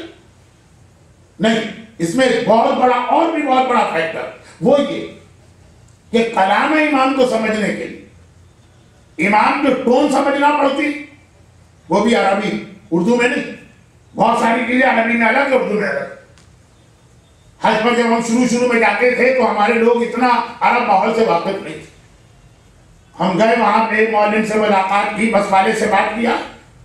قافلے والوں نے کہا بولا نہیں، جب تمیز لوگ ہوتے کسی کا احترام تک نہ کرے. ہم آپ کی اتنی عزت کرتے ہیں کہ کتنی بدتمیزی سے بات کر رہے ہیں. میں نے کہا وہ تو محبت ظاہر کر رہا تھا. عربوں کی خاص بات ہے، محبت ظاہر کریں گے تو آپ کو لگے گا کہ لڑ رہے ہیں اور گالیاں دے رہے. ایک آئے میرے پاس دوسرے آئے نہیں مومن، مولانا کیا کہنا عربوں کی خوش اخلاقی. میں نے کہا مدینے والوں کی خوش اخلاقی تو پھر بھی سنی، آپ تو مکے سے آئے. کہا ہاں. میں گیا دکان میں خود غصہ کھا گیا، اس سے بدتمیزی کر رہا تھا. وہ پیار و محبت سے قرآن سنا رہا. میں نے کہا وہ قرآن نہیں سنا رہا تھا، ماں بہن کی گالیاں دے رہا. حقیقت یہ عربی میں تھا، عربی میں تھا تو ان کو سمجھ آیا قرآن کی. اس وقت کی بات ہے جب لوگ بہت کم تھے عربوں کے اندر، تو ان کی گالیاں قرآن لگتی تھی. اور جب وہ محبت سے ملتے تھے، ارے آپ آگے مولانا آئیے آئیے تشریف لائیے، تو لوگوں کو لگتا تھا کہ لڑ رہی. تو یہ جو ہے نا، یہ ہر زبان کی اپنی ایک خاصیت ہوتی ہے. عربی میں امام نے ایک لفظ کہا، لفظ کتاب میں آ گیا. امام کی ٹون کیا تھا، امام کا اسٹائل کیا تھا، اس سے پہلے امام کیا کہہ چکے یا کن حالات میں کہا، کتاب میں کچھ نہیں آیا. امام نے جملہ میں دو بہت چھوٹی مثالیں. مولانا نے نہج البلاغہ میں کہا 19 رمضان کی تقریر آپ جا کے ایک حصہ پورا ہو رہا، عورت کو بزدل ہونا چاہیے، عورت کو بد اخلاق ہونا چاہیے، عورت کو کنجوس ہونا چاہیے. ساری خراب باتیں. 23 رمضان کو ہم پوری رات دعائے مکارم الاخلاق پڑھتے رہے. علی کے بیٹے علی ابن الحسین نے کہا کہ اللہ سے دعا کرو کہ اللہ یہ خرابیاں دور کرے. مولا کہہ رہے عورت کو بزدل ہونا چاہیے، عورت کو کنجوس ہونا چاہیے، عورت کو بد اخلاق ہونا چاہیے. علی ابن ابی طالب یہ کہیں، علی ابن حسین وہ کہیں. باقاعدہ اس میں جملہ تھا کہ مولا بد اخلاقی کو مجھ سے دور کر دے، مکارم الاخلاق. اور نہج البلاغہ اور ہماری قوم شیعہ میں جو ایک عام مزاج ہے اس کے اعتبار سے کہ اگر صحیفہ کاملہ اور نہج البلاغہ کے الفاظ میں ٹکراؤ ہوگا، ہمیں معلوم ہے تو نہج البلاغہ کو ہمیشہ لیں گے، وہ زیادہ اتھینٹک ہے صحیفہ کاملہ سے. جبکہ ایسا نہیں ہے، صحیفہ کاملہ بھی اتنی ہی اتھینٹک ہے جتنی نہج البلاغہ. لیکن دونوں بھی دو جملے. ابھی آپ نے مکارم الاخلاق پڑھی ہے 2 دن پہلے، اور مولا کہہ رہا عورت کو بزدل ہونا چاہیے، عورت کو بد اخلاق ہونا چاہیے، عورت کو کنجوس ہونا چاہیے. وہ تو کہیے کہ اسی خطبے میں اس کے بعد امام نے وضاحت کر دی. لیکن ہر جگہ پوری پوری وضاحت نہیں آتی. امام نے کہا بزدل کا مطلب یہ نہیں ہے کہ ہر جگہ وہ ڈر کو. بزدل کا مطلب یہ ہے کہ نامحرم مردوں سے ایک حد سے زیادہ انٹریکشن کریں گے. ایک حد ایک لمٹ پر ہو گیا. بہادر بنتے نا، ہم بہت بہادر، کسی سے نہیں ڈرتے، جہاں لے جانا نہیں چاہیے. عورت ایسی نہ ہو، چلو جہاں کہہ رہے میں چلنے کو تیار ہو. بزدل. کنجوس ہونا چاہیے، شوہر کے مال کی حفاظت کرے. ایسا نہ ہو کہ وہ جیسے وہ ڈینٹسٹ کی یہاں وہ عورت گئی اور کہنے لگی کہ یہ دانت، مجھے دانت نکلوانا، بہت تکلیف ہے لیکن میرے پاس ٹائم نہیں ہے. نہ کوئی سن کرنے کا انجیکشن لگانا، نہ کوئی پین کلر دینا، ایک دم سے نکال لیتا. کیا تھا ڈینٹسٹ میں؟ مجھے آج تک ایسا پیشنٹ نہیں ملا. دانت بہت بہادر، میں آپ کو 100 میں سے 100 دیتا ہوں. بیٹھی دانت نکالوں گا، میں نہیں نکلوانے، شوہر سے دانت نکلوانا ہے نا. یہ والی بہادری کہ نہیں، کوئی پین کلر نہیں، کسی قسم کی کوئی لوکل انتھیسیا نہیں، کوئی سن کرنے کا انجیکشن نہیں، ایسے نکالو تھا اپنا نہیں شوہر کا. تو آپ خلاصہ یہ ہے کہ امام فرما رہے ہیں کنجوس کا مطلب یہ کہ شوہر کے مال کی حفاظت کرے. اور تیسرا یہ کہ بد اخلاق، نامحرم کو چانسی نہ دے کہ اس کی پولائٹنس سے فائدہ اٹھا کر اس کے دل میں بڑا خیال پیدا ہو. تو غرض یہ کہ یہاں تو وضاحت ہوگی، لیکن اگر اتنی حدیث ہمارے پاس آتی، اگلا جملہ نہج البلاغہ، عورت غیرت کرے تو کفر ہے، مرد غیرت کرے تو ایمان. یہاں مولانا نے وضاحت بھی نہیں، بس ایک لفظ کہہ دیا، غیرت جو ہے عورت میں ہو تو کفر ہے، مرد میں آ جائے تو ایمان. جیسے فقہی اعتبار سے داڑھی مرد میں آ جائے تو رکھنا واجب ہے، عورت میں آ جائے تو منڈوا سکتی ہے. ہاں ہے، فتویٰ ہے، داڑھی منڈوانے کی اجازت ہے، شیو کر سکتے ہیں اگر آپ عورت ہیں. تو خلاصہ یہ کہ کبھی ایک ہی چیز یہاں جاتی ہے تو کچھ. اب یہ میں کیا بتا رہا ہوں، آپ تو امام زمانہ سننے آئے، میں کہاں کی بات کر رہا ہوں. امام زمانہ بہت ہی مختصر، کیونکہ رمضان ہے نا، ایک حدیث رمضان کی سنیے، یہ جملہ مکمل کر. امام کنیز کو بلایا، کہا کہ جلدی جلدی بہترین کھانے تیار کرو. مولا یہ ماہ مبارک رمضان ہے، دوپہر کا وقت ہے، چولہا جلا ہی نہیں، افطار کے وقت چولہا روشن کرو. کہا وہ جلدی جلدی کھانے تیار کرو. بہت لارج اسکیل پہ نہیں تیار کرانا، چھوٹے چھوٹے، جلدی جلدی. کنیز نے جلدی سے چولہا روشن کیا، تھوڑے سے کھانے تیار کیے. امام نے اس کے بعد کہا کہ یہ لے جاؤ، برابر میں جو گھر ہے نا، جاؤ جا کے اس سے کہہ دو جو ہماری مومنہ ہے کہ امام نے بھجوایا، اس کو کھا لو. بس اگر یہ واقعہ اس طرح آتا اور اس طرح آیا ہے، ہمارا کیا عمل ہوتا ہے؟ امام نے ہمیں روزے کی حالت میں کھانا بھجوا کے کہا کہ کھانا کھا لو. ہم کہتے نام امام پہ تو جان قربان، روزہ کیا چیز، بسم اللہ اور یہ کہہ کے ہم کھا لیں. آپ کو پورا واقعہ معلوم ہے، ماہ رمضان کی پہلی تقریر میں علماء پڑھتے ہیں، کیونکہ میں عالم نہیں، جاہل ہوں، میں نے نہیں پڑھا. لیکن دیکھیں اتنا سوال کہ امام نے مومنہ کو رمضان کے روزے میں کھانا بھجوایا، پکوا کے کھاؤ. وہ تو بعد میں پتا چلا کہ مومنہ گناہگار تھی مگر سمجھدار تھی. جملہ یاد رکھیے، گناہگار تھی مگر سمجھدار تھی. طرف دیکھا یہ ہو نہیں سکتا، مولا کی خدمت میں ہے، مولا یہ کھانا آپ نے بھجوایا، میں رمضان میں کھا سکتی ہوں. امام نے کہا جب صبح سے تم اپنا پیٹ گوشت سے بھر رہی تھی تو اس وقت اس کھانے میں کیا اعتراض ہے؟ مولا کون سا گوشت، میں فاقے سے ہوں، روزے سے ہوں. کافی باتیں کر رہی تھی، برابر کا گھر ہے نا. فلاں تمہاری نوکرانی نے روزے میں غلطی کی، کتنا اسے تم گالیاں دے دے کے بات کر رہی تھی، اس کے بعد تمہارا روزہ کہا. گناہگار تھی مگر سمجھدار تھی، سمجھ گئی کہ اگر رمضان کے روزے میں امام کھانا بھجوا رہے ہیں تو مقصد کھانا نہیں ہے، میں نے کوئی غلطی کی ہے جس پر امام نے توجہ دلائی. ہمارا آپ اتنی دیر ٹھہرتے، خاص طور پر اگر پزا ہٹ کا پزا آتا، امام نے بھجوایا، بسم اللہ. کسی نے پوچھا تھا نا ملا نصیر الدین سے، ان کا کہنا تھا میں بہت بڑا عالم. ملا نصیر الدین اپنے آپ کو بہت بڑے عالم سمجھتے، جانتے کچھ نہیں. عربی زبان کا میں ماہر ہوں. کہا عربی زبان میں مثلا سالن ہے، یہ کری، سالن کو عربی زبان میں کیا کہتے ہیں؟ ٹھنڈے سالن. اب تو نہیں پتا ان کو، گرم سالن کا بھی نہیں پتا. کہا کہ عربی زبان میں ٹھنڈے سالن کو کچھ نہیں کہتے. کہا اس کا مطلب آپ کو عربی نہیں آتی. کہا نہیں، اس کا مطلب تمہیں عرب کی تمیز نہیں ہے، عرب میں اتنا صبر کہاں کہ سالن ٹھنڈا ہونے کا انتظار ہے۔ میں عربی نہیں جانتا، تم عربوں کو نہیں جانتے۔ خیر کبھی ایسا ہوتا ہے کہ ہم تو کھا لیتے، گرم گرم کھانا امام کے یہاں سے آ رہا ہے، کیا کہنا، لیکن اگر علم اور سمجھ ہو تو گناہگار اپنے آپ کو بچا لے، اور علم و سمجھ نہ ہو تو متقی اور پرہیزگار مارا جائے گا، ہم تو روزہ توڑ لیں۔ اب حدیث کے لیے خالی الفاظ کافی نہیں، امام کی ٹون کیا تھی، ماحول کیا تھا، کس وقت کس ماحول میں رمضان کا مہینہ دوپہر، یہ ساری چیزیں ہو تو پتہ چلتا ہے کہ مقصد امام کا کیا۔ امام زمانہ نے اول تو ہم کو پتہ کیسے چلے یہ امام، اور جب پتہ چل جائے تو جو امام نے کہا، اللہ کے رسول ہم اور آپ تو خیر امام کے انٹریکشن میں ہی نہیں، مطلب ہماری امام سے ملاقات نہیں ہوتی، جب کسی کی آپ سے بہت ملاقات ہونا تو کچھ چیزیں آپ بغیر کہے سمجھ جاتے ہیں۔ جیسے آپ کسی ذاکر کی بہت مجلسیں سنے آگے، تھوڑا سنیں گے اب آپ کہیں گے اچھا وہ وقت آ رہا ہے کہ ان کی ٹوپی اترے، ابھی آپ نے دیکھا نہیں لیکن اتنا آپ کے پاس بیچ رہا ہوں، اچھا اب یہ شیروانی کا پہلا بٹن کھولے گا، اچھا اب یہ اس اسٹیج پر آئے ہیں، ابھی آستینے جو ہیں وہ پلٹی جائیں، اچھا اب اس منزل پر آئے ہیں کہ کہنے والے خدا کی قسم، مجلس میں 5 دفعہ کہتے تو اب وہ ٹائم آ گیا، جو بہت زیادہ آپ نے سنا ہو نا تو آپ پہلے سے کہہ سکتے ہیں ہمارا تو امام سے اتنا راستہ ہی نہیں، جن کا تھا ان کی حالت سنی۔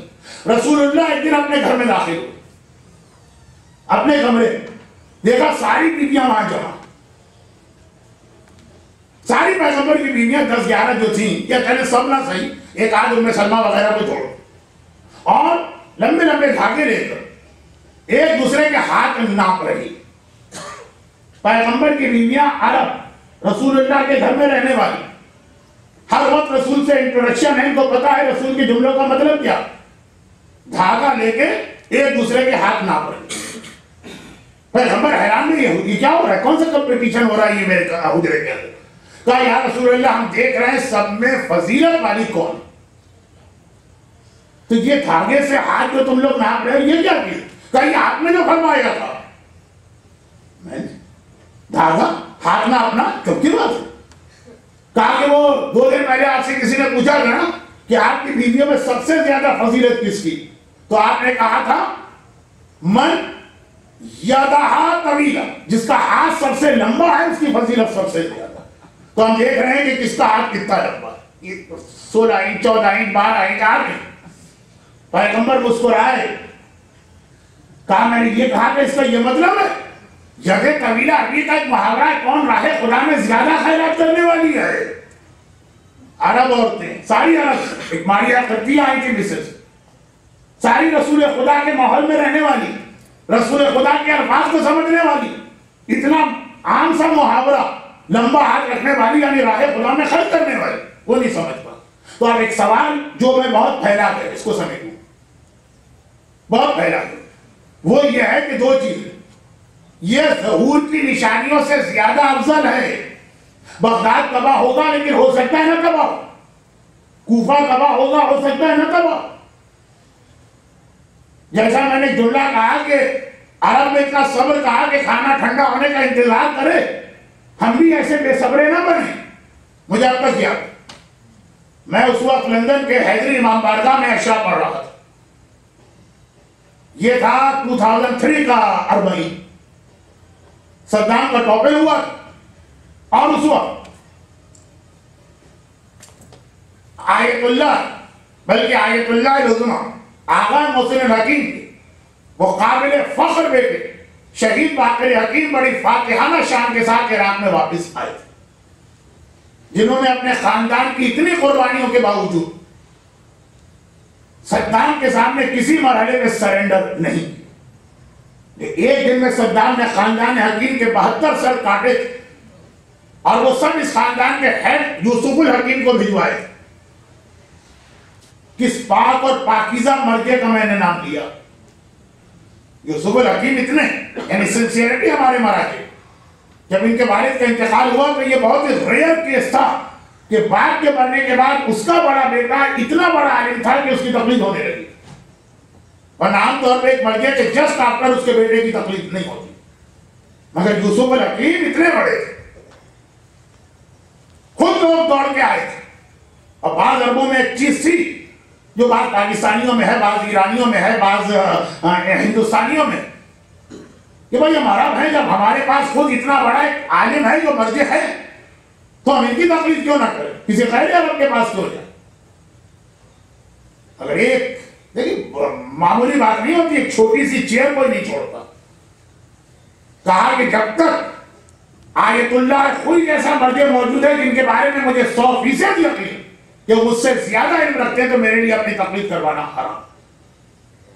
دروازے پہ مرجعیت اگر واپس کیا جائے، اور مرجعیت اپنے ساتھ اس وقت تو جو احترام لاتی تھی، بہت بڑی بات تھی. آقا یوسف حکیم بوڑھا باپ 72 سال، مگر وہ 72 سال خاص کسی لیے آئے کہ باقر الحکیم کو پیغام دے دو کہ وہ ہتھیار ڈالے ورنہ ایک ایک کر کے ایک ایک مرد ہی کو نہیں عورت تک کو ختم کیا جائے.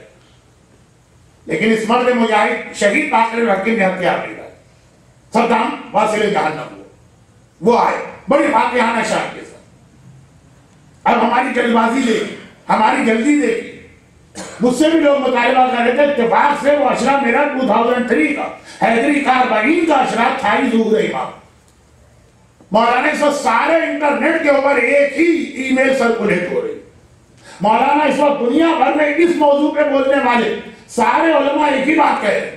آپ 9 مجلسیں پڑھ گئے اور آپ نے اب تک اشارہ تک نہ کیا. 10ویں مجلس میں مجھے کہنا پڑا اشارہ تو درکنار، میں الٹی بات کہتا ہوں. کیا بات چل رہی تھی کہ شہید باقر الحکیمی وہ سید حسنی ہے جو ظہور امام سے پہلے آئے. غالباً سب سے زیادہ سرکولیٹڈ ای میل میں سے 2003 کی یہ ای میل تھی امن شیعہ. سید حسنی امام سے پہلے آئیں گے اور وہ شہر کوفہ میں آئیں گے اور ایران سے آئیں گے کوفے. سید حسنی یعنی سید ہوں گے، حسن مصطفیٰ کی اولاد میں ہوں گے. یہ ساری شرائط یا کنڈیشن پوری اتر رہی ہے باقر الحکیم پر. وہ ایگزائل میں ایران میں تھے، وہاں سے نجف اور کوفے کو انہوں نے اپنا ہیڈ کوارٹر بنایا. سید بھی ہیں اور امام حسن کی اولاد میں تبا تب امام کے اس پر پوتے کا نام، جن کی زبان میں ذرا لکنت تھی، وہ الفاظ کو صحیح نہیں کہتے تھے. خیر، تو جتنے تباہیاں سب اولاد حسن، ساری شرطیں پوری. ٹھیک ہے، یہاں تک لکھو کہ شرطیں ہیں تو چانسز ہیں. نہیں، یہ سید حسن یہ آ گئے کبھی ماما. پھر وہ ان کی شہادت کا واقعہ جو کچھ ہوا، لیکن سید حسنی شہید نہیں ہوں. وہ امام کے ہاتھ پر بیعت کر کے اپنی فوج کو امام کی فوج میں مرج کریں گے اور پھر امام کے سپہ سالار بن کے انڈیا اور پاکستان میں آئیں گے. وہ 313 میں سے 1 of 313 سید حسنی. لیکن میں کہہ یہ نہیں رہا ہوں کہ سید حسنی کیا، میں کہہ رہا ہوں جلد بازی. سائنس اور ظہور تقریباً مجھے تقریر کرتے ہوئے 75 منٹ ہو گئے، پر آخری 10 منٹ میں جو مجمع بیدار ہوا سائنس اور ظہور کے نام سے. لیکن جب مجمع سو رہا تھا تب بھی میرا اسٹائل وہی تھا، مجمع جاگ رہا تب بھی وہی میرا اسٹائل ہے. میں کہنا یہ چاہ رہا ہوں کہ یہ والی چیزیں تو وہ کہ جس کے اندر ہم یقین سے کچھ نہیں کہہ سکتے کہ کون سی نشانی پوری ہو رہی. یقین سے جو ہم کو سمجھنا ہے 2 باتیں. امام آئیں گے تو ہم پہچانیں گے کیسے، اور اگر ہم نے پہچان لیا کہ یہ امام ہے تب بھی جو وہ کہیں گے ان کا پیغام ہم کیسے سمجھیں گے. اگر آپ اتنا آسان سمجھتے نا، بعض لوگ ایک مسئلے کا حل یہ بھی نکالتے اگر امام آ گئے تو پھر ہمیں مراجع کی ضرورت ہی نہیں ہے، پھر تو ڈائریکٹ ہم امام سے بات کریں گے. جی نہیں، جب امام تھے اور لوگ ڈائریکٹ امام سے باتیں کر رہے تھے تب بھی کتنے لوگ امام کی بات سمجھ پاتے تھے. یہ لوگ تاغا ہاتھ میں لے کے اپنے ہاتھ میں ناپ رہی ہیں، یہ ڈائریکٹ رسول خدا کی حدیث سنی ہے. اس وقت بھی درمیان میں ضرورت تھی انٹرپریٹر کی.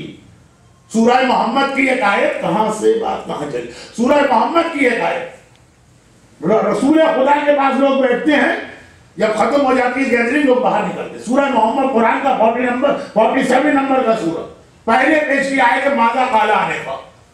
باہر جا کے کہتے ہیں کہ ہم رسول کے پاس بیٹھے تو تھے اور بڑی عقیدت سے سن رہے تھے رسول کی بات، سمجھ میں ہماری کچھ نہیں آئی. یہ بتاؤ رسول کا کیا ہے. جبکہ رسول کے بارے میں خاص بات یہ کہ اللہ نے رسول کے کلام کو بہت آسان اور بہت عام فہم رکھا تاکہ قرآن سے مکس اپ نہ ہونے پا. اس کے بعد سورہ محمد کہہ رہا ڈائریکٹ رسول سے سنا، باہر جا کے پوچھ رہے ہیں کہ بھئی کہہ کیا رہے تھے رسول؟ وہ جعفریہ حال والی کیفیت نہیں کہ سوری ذرا سے نیند آ گئی تھی، پتہ نہیں چلا مولانا کیا کہہ رہے تھے تو بتا دی. وہ سونے والے جاگ رہے تھے، بڑی عقیدت سے رسول کو دیکھ رہے ہیں. تو مرجعیت امام کے آنے کے بعد بھی رہے گی. بعض لوگ اس لیے کہتے ہیں کہ امام آ جائے تو کم از کم ایک مسئلے سے تو ہماری جان چھوٹ جائے گی، مہاراجے کا مسئلہ نہیں، اس لیے امام کو بلا رہے ہیں تو جان نہیں چھوٹے، بلکہ اور زیادہ جان کو چپٹ جائے گا یہ مسئلہ. کیونکہ ابھی تو آپ یہ کہیں کہ نظر انداز کرتے ہیں خود یہ سیلف پروکلیم مرجع، پھر تو امام کہیں گے ان کی بات مانو. لیکن یہ دو باتیں میں اتنی زور اتنے شد و مت سے کیوں کہہ رہا ہوں؟ اس لیے کہہ رہا ہوں کہ غیبت امام میں جو سب سے بڑا فتنہ ہم کو بتایا گیا. دنیا کے مختلف علاقوں میں ایسے لوگ آئیں گے جو کہیں گے کہ ہمارا امام سے کانٹیکٹ رہتا، ہم تمہارے پرابلم امام تک پہنچائیں گے اور امام سے سلوشن لا کے تمہیں دیں گے. اس کو اتنا بڑا فتنہ کہا گیا. معصوم نے کہا کہ جھوٹے امام جب آئیں گے تو جھوٹے نائب امام تو بنانا اور آسان.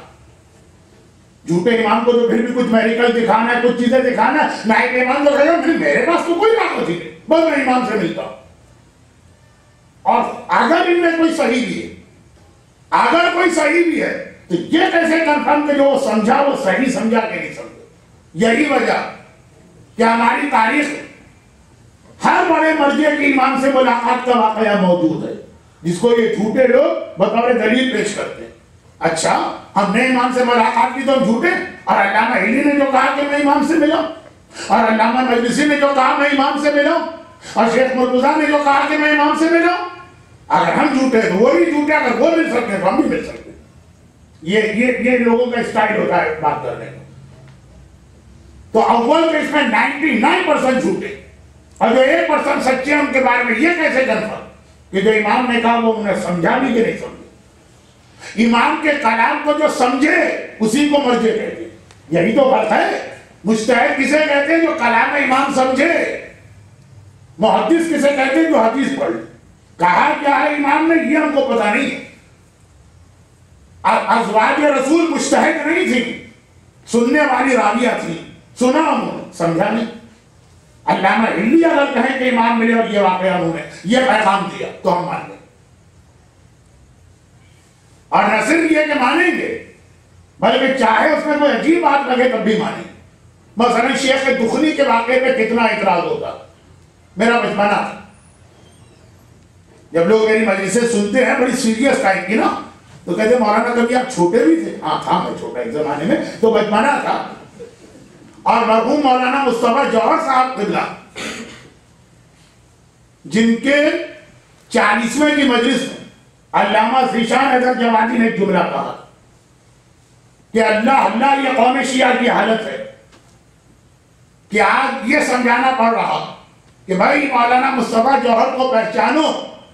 یہ مثلا علامہ طالب جوہری کے والد، خود وہ اتنی بڑی شخصیت ہے علامہ جوہر صاحب قبلہ،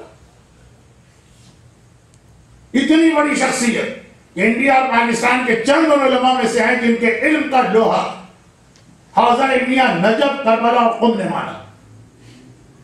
ارے عجیب شخصیت. لیکن میں بتا رہا ہوں کہ بچپنا ان کے پاس ہر جمعرات جمعہ جو ایک سیشن ہوتا تھا، وہ اتنا چھوٹا بھی نہیں تھا اور اتنا بڑا بھی نہیں تھا، تو وہاں انہوں نے شیخ دخنی کا واقعہ پڑھا. باہر نکل کے اعتراض. ہم نے بڑے بڑے علماء کی محفلوں کے باہر وہ ماحول دیکھا، یہ جعفریہ کی پارکنگ اور امامیہ کی پارکنگ اور زینبیہ کی پارکنگ اور کراچی کی پارکنگ میں ہمارے بارے میں ہوتا ہے تو ہمیں کوئی اثر نہیں ہوتا. جب جوہر صاحب قبلہ جیسے عالم ابھی سن کے آئے بھی اعتراض کر رہے کہ کیا ہو گیا ہمارے علماء کو، اتنا غلط واقعہ پڑھ دیا انہوں نے. لیکن وہ واقع علامہ ہلی کا تو نہیں تھا، علامہ ہلی کے لیول کے عالم کا تھا. اب ہم مانیں گے. بہت مختصر واقعہ اس لیے بتا دوں کہ اسلام پورا سمجھ. اور وہ یہ ہے کہ مسجد کوفہ یا کوفے کے کسی اور مسجد میں نماز ہو رہی، امام جماعت آ رہے ہیں، لوگ وضو کر کے سب مسجد میں پہنچ گئے. ایک بڑے عالم، علامہ ہلی نہیں، علامہ مجلسی نہیں، لیکن اسی لیول کے کہ جن کا واقعہ ہم مان لیں. وہ ذرا دیر ہو گئی دوڑے دوڑے آ رہے ہیں. سب لوگ جا چکے ہیں اندر مسجد میں, وہاں باہر کوئی نہیں. یہ فرق ہے اس زمانے کے کوفے اور آج کے اہلے کا. تو یہ ہے کہ سب وہاں اندر پہنچ چکے نماز پڑھ رہے ہیں. انہوں نے دیکھا کہ ایک آدمی کونے میں کھڑا ہوا مسواک کر رہا اور اس کے انداز سے نہیں لگ رہا کہ وہ نماز پڑھنا چاہتا. حیران ہو کے پوچھا کہ بھائی وہ نماز ہو رہی ہے؟ کہا یہ شیخ دخلی, میں نماز نہیں پڑھوں. اور یہ کہہ کے وہ چلے گئے. اب یہ جو عالم تھے انہوں نے نماز پڑھی جاتی. نماز کے بعد اچھا یہ بھی عالم تھے, اسی لیے امام نے ان سے کہا, وہ دوسرے 50 سے نہیں کہا جو ان سے پہلے دوڑ کے مسجد میں جا رہے. عالم تھے, پتا تھا ان کو. کونے میں لے گئے امام.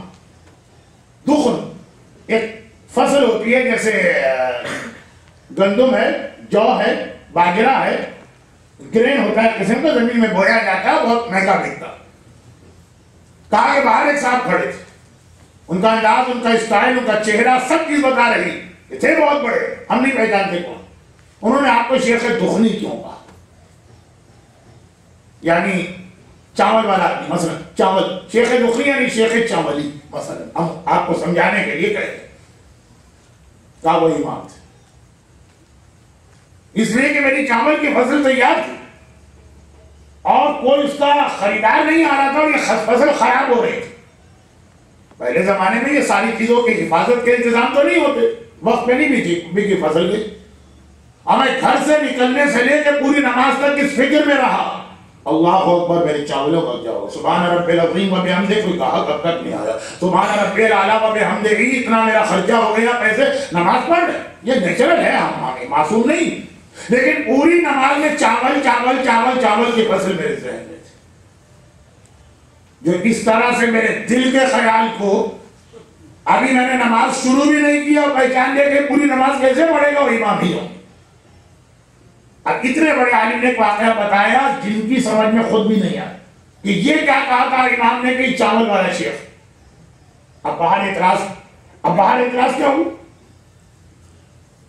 مرحوم مولانا جوہر صاحب جیسی شخصیت اعتراض, کیا جھوٹا واقعہ پڑھ گئی, ہو ہی نہیں سکتا کہ امام کسی عالم کی غیبت کرے, یہ تو غیبت ہو. اس بیچارے کو یہ بھی نہیں پتا غیبت کسے کہتے ہیں, اعتراض کرنے والے, اور یہ بھی نہیں پتا اسلام کسے کہتے ہیں. بھائی یہاں میں پہنچا اپنے جملے, یہاں سے میں مسائل کی طرف جا رہا ہوں.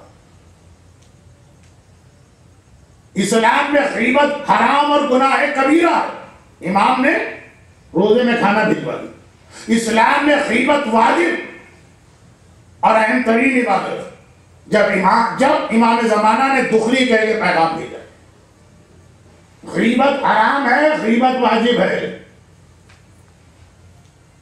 اب آپ یہ نہ کہیے کہ ہم ان کو تو کہی رہے ہیں, آپ بھی کیا نکلے تو سمجھ میں نہیں آ رہا ہے, واجب بھی ہے اور حرام بھی. حبیب ابن مظاہر علی کے ایسے شاگرد ہیں جن کو علی نے علم غیب سکھایا. میثم تمار علی کے دوسرے شاگرد ہیں, انہیں بھی علی نے علم غیب سکھایا. رشید حجری علی کے تیسرے شاگرد ہیں, انہیں بھی علی نے علم غیب سکھایا. سب سے کم مشہور رشید کوفے کے ایک محلے میں داخل میں دیکھا محلے والے جگہ جگہ کھڑے ہوئے. مشتاق بھائی آئندہ یہ غلطی نہ کیجیے گا. مشتاق بھائی نے آج مجھ سے کہا تھا کہ چونکہ کل چھٹی ہے تو آپ ذرا سی تقریر لمبی بھی کر سکتے ہیں, تو کوئی واندہ نہیں ہے. اب مجھے واندے آپ کے چہرے پہ نظر آ رہے ہیں, بڑے بڑے واندے, لیکن خیر. تو دیکھا کہ کوفے کے گلی میں داخل میں بہت سارے لوگ کھڑے باتیں کر رہے. تو شاید نے پوچھا کیا بات, خیریت تو ہے؟ ہائی وے پہ کوئی کہیں ٹریفک جام ہوتا ہے, آدمی کھڑکی سے جھانکتا ہے کیا ہو رہا. کہا کہ ابھی حبیب ابن مظاہر میثم تمار یہاں سے گزرے, دونوں علی والے, کتنے بڑے جھوٹے. حبیب نے میثم کو دیکھ کے کہا کہ میں کیسے آدمی کو دیکھ رہا ہوں جو علی کی محبت میں سولی پہ چڑھایا جائے گا اور اس کی زبان کاٹی جائے گی اور اسے شہید کیا جائے. اور میثم نے حبیب کو دیکھ کے کہا کہ میں کیسے آدمی کو دیکھ رہا ہوں جس کا پیٹ ذرا بڑا علی کے بیٹے کی محبت کے اندر کربلا کے میدان میں مارا جائے گا. دیکھو کیسے جھوٹے اتنی بڑی بڑی باتیں کر رہے غیب کے بارے میں. رشید حجری نے کہا میثم تمار ایک بات کہنا تو بھول گئے کہ حبیب کے قاتل کو سب سے بڑا انعام دیا جائے گا. یہ کہہ کے آگے بڑھے. مجمع نے کہا لو یہ تو ان دونوں سے بڑا جھوٹا نکلا. تو ایسا نہ ہو کہ میری باتیں سنتے سنتے کہیں آپ کہ وہ علماء اپنی جگہ کہ ان سے بڑے جھوٹے نکلے. غیبت واجب بھی ہے, غیبت حرام بھی ہے. جی ہاں, اگر امر بالمعروف کا موقع، کسی کی غلطی کی اصلاح کرنا، لیکن وہ آدمی ضدی غلطی نہیں کرتا، اس کو چپکے سے بتانا ہے تم یہ غلطی کر رہے ہو، رک جاؤ۔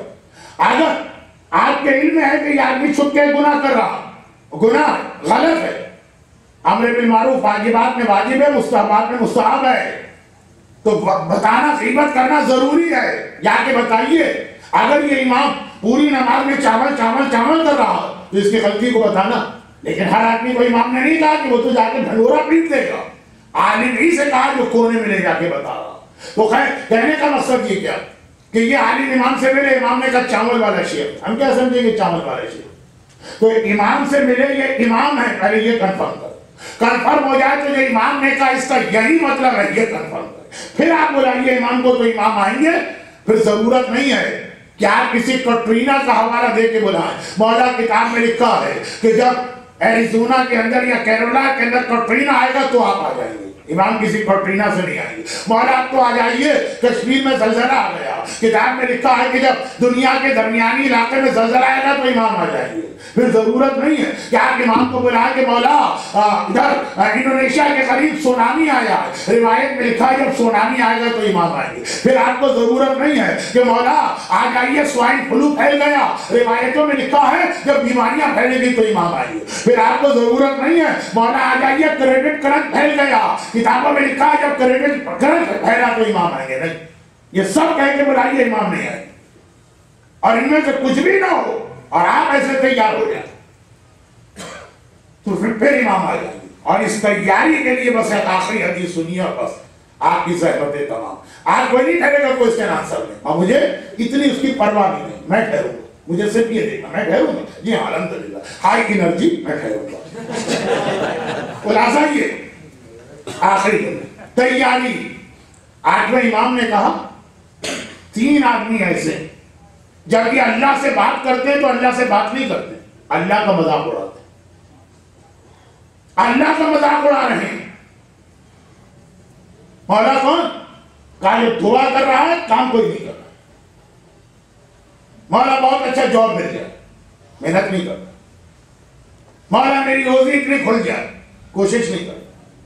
مولا مجھے صحت مل جائے، نہ دوا کھاتا ہے نہ سموسہ چھوڑنے کو تیار۔ مولا میری شوگر کنٹرول میں آ جائے، اتنا بڑا بڑا عام روزانہ کھا رہا۔ یہ دعا نہیں کر رہا، یہ اللہ سے مذاق کر رہا، مذاق اڑا رہا ہے اللہ کا۔ نمبر دو، جو ظہور ایمان کی دعا کر رہا ہے اور کوئی تیاری نہیں کرتا۔ آپ نے پچھلے سال شب قدر میں کہا تھا کہ امام آ جائیے، اس سال بھی آپ نے کہا، پورے سال ایک کام اپنا یاد کیجئے جو خاص آپ نے امام کے لیے کیا، ایک تبدیلی اپنی زندگی میں۔ 350 دنوں میں 350 تبدیلیاں ہونی چاہیے، میں کہتا ہوں صرف ایک تبدیلی کہ یہ میں نے امام کو پچھلے سال بلایا تو اپنے آپ کو یہ چینج کیا تو پھر اس سال میں بلا رہا۔ ایک امام کہہ رہے، آٹھویں امام، تم نہیں بلا رہے امام زمانہ، تم ان کا مذاق اڑا رہے، تم امام زمانہ کا مذاق اڑا رہے۔ اور تیسری بات، جو کہتا ہے کہ مولا اللہ سے کہتا اے خدا موت برحق ہے، میں اس کے لیے تیار، اور موت کے حوالے سے کوئی تیاری نہیں کرتا۔ امام زمانہ کی تیاری کو موت کی تیاری سے ملایا گیا۔ اور یہاں ایک حدیث اور سنی، جب مولا شہزادی کے پاس شادی کی رات پہنچے تھے، شاید شروع میں مولا کی شادی کا بیان آیا تھا شروع رمضان، اتنے دن ہو گئے، مجھے تو آج کی تقریر اتنی لمبی لگ رہی کہ تقریر کا شروع مجھے یاد نہیں کہ میں کہاں سے شروع کیا تھا۔ میں تو 30 دن پہلے کی لے شادی رخصتی ہوئی، مولا آئے ہجرہ گسی، ایک بار دیکھا شہزادی پریشان بیٹھی۔ اب یہ ہمارے اور آپ کے لیے، ورنہ تو ایک ہی نور کے 5 ٹکڑے ہیں، یہ نور کا اجتماع ہوتا ہے، لیکن ہمیں اور آپ کو سمجھانے کے بنت رسول آپ پریشان کیوں؟ کہا کہ میں نے بابا کے گھر میں زندگی گزاری ہے 9 سال، آج شادی ہو کے میں شوہر کے گھر میں آئی، اب یہاں سے میری نئی زندگی شروع۔ جب میری نگاہ پڑی، یہ گھر، یہ برتن، یہ کپڑے، بہت ہی سمپل جو ہے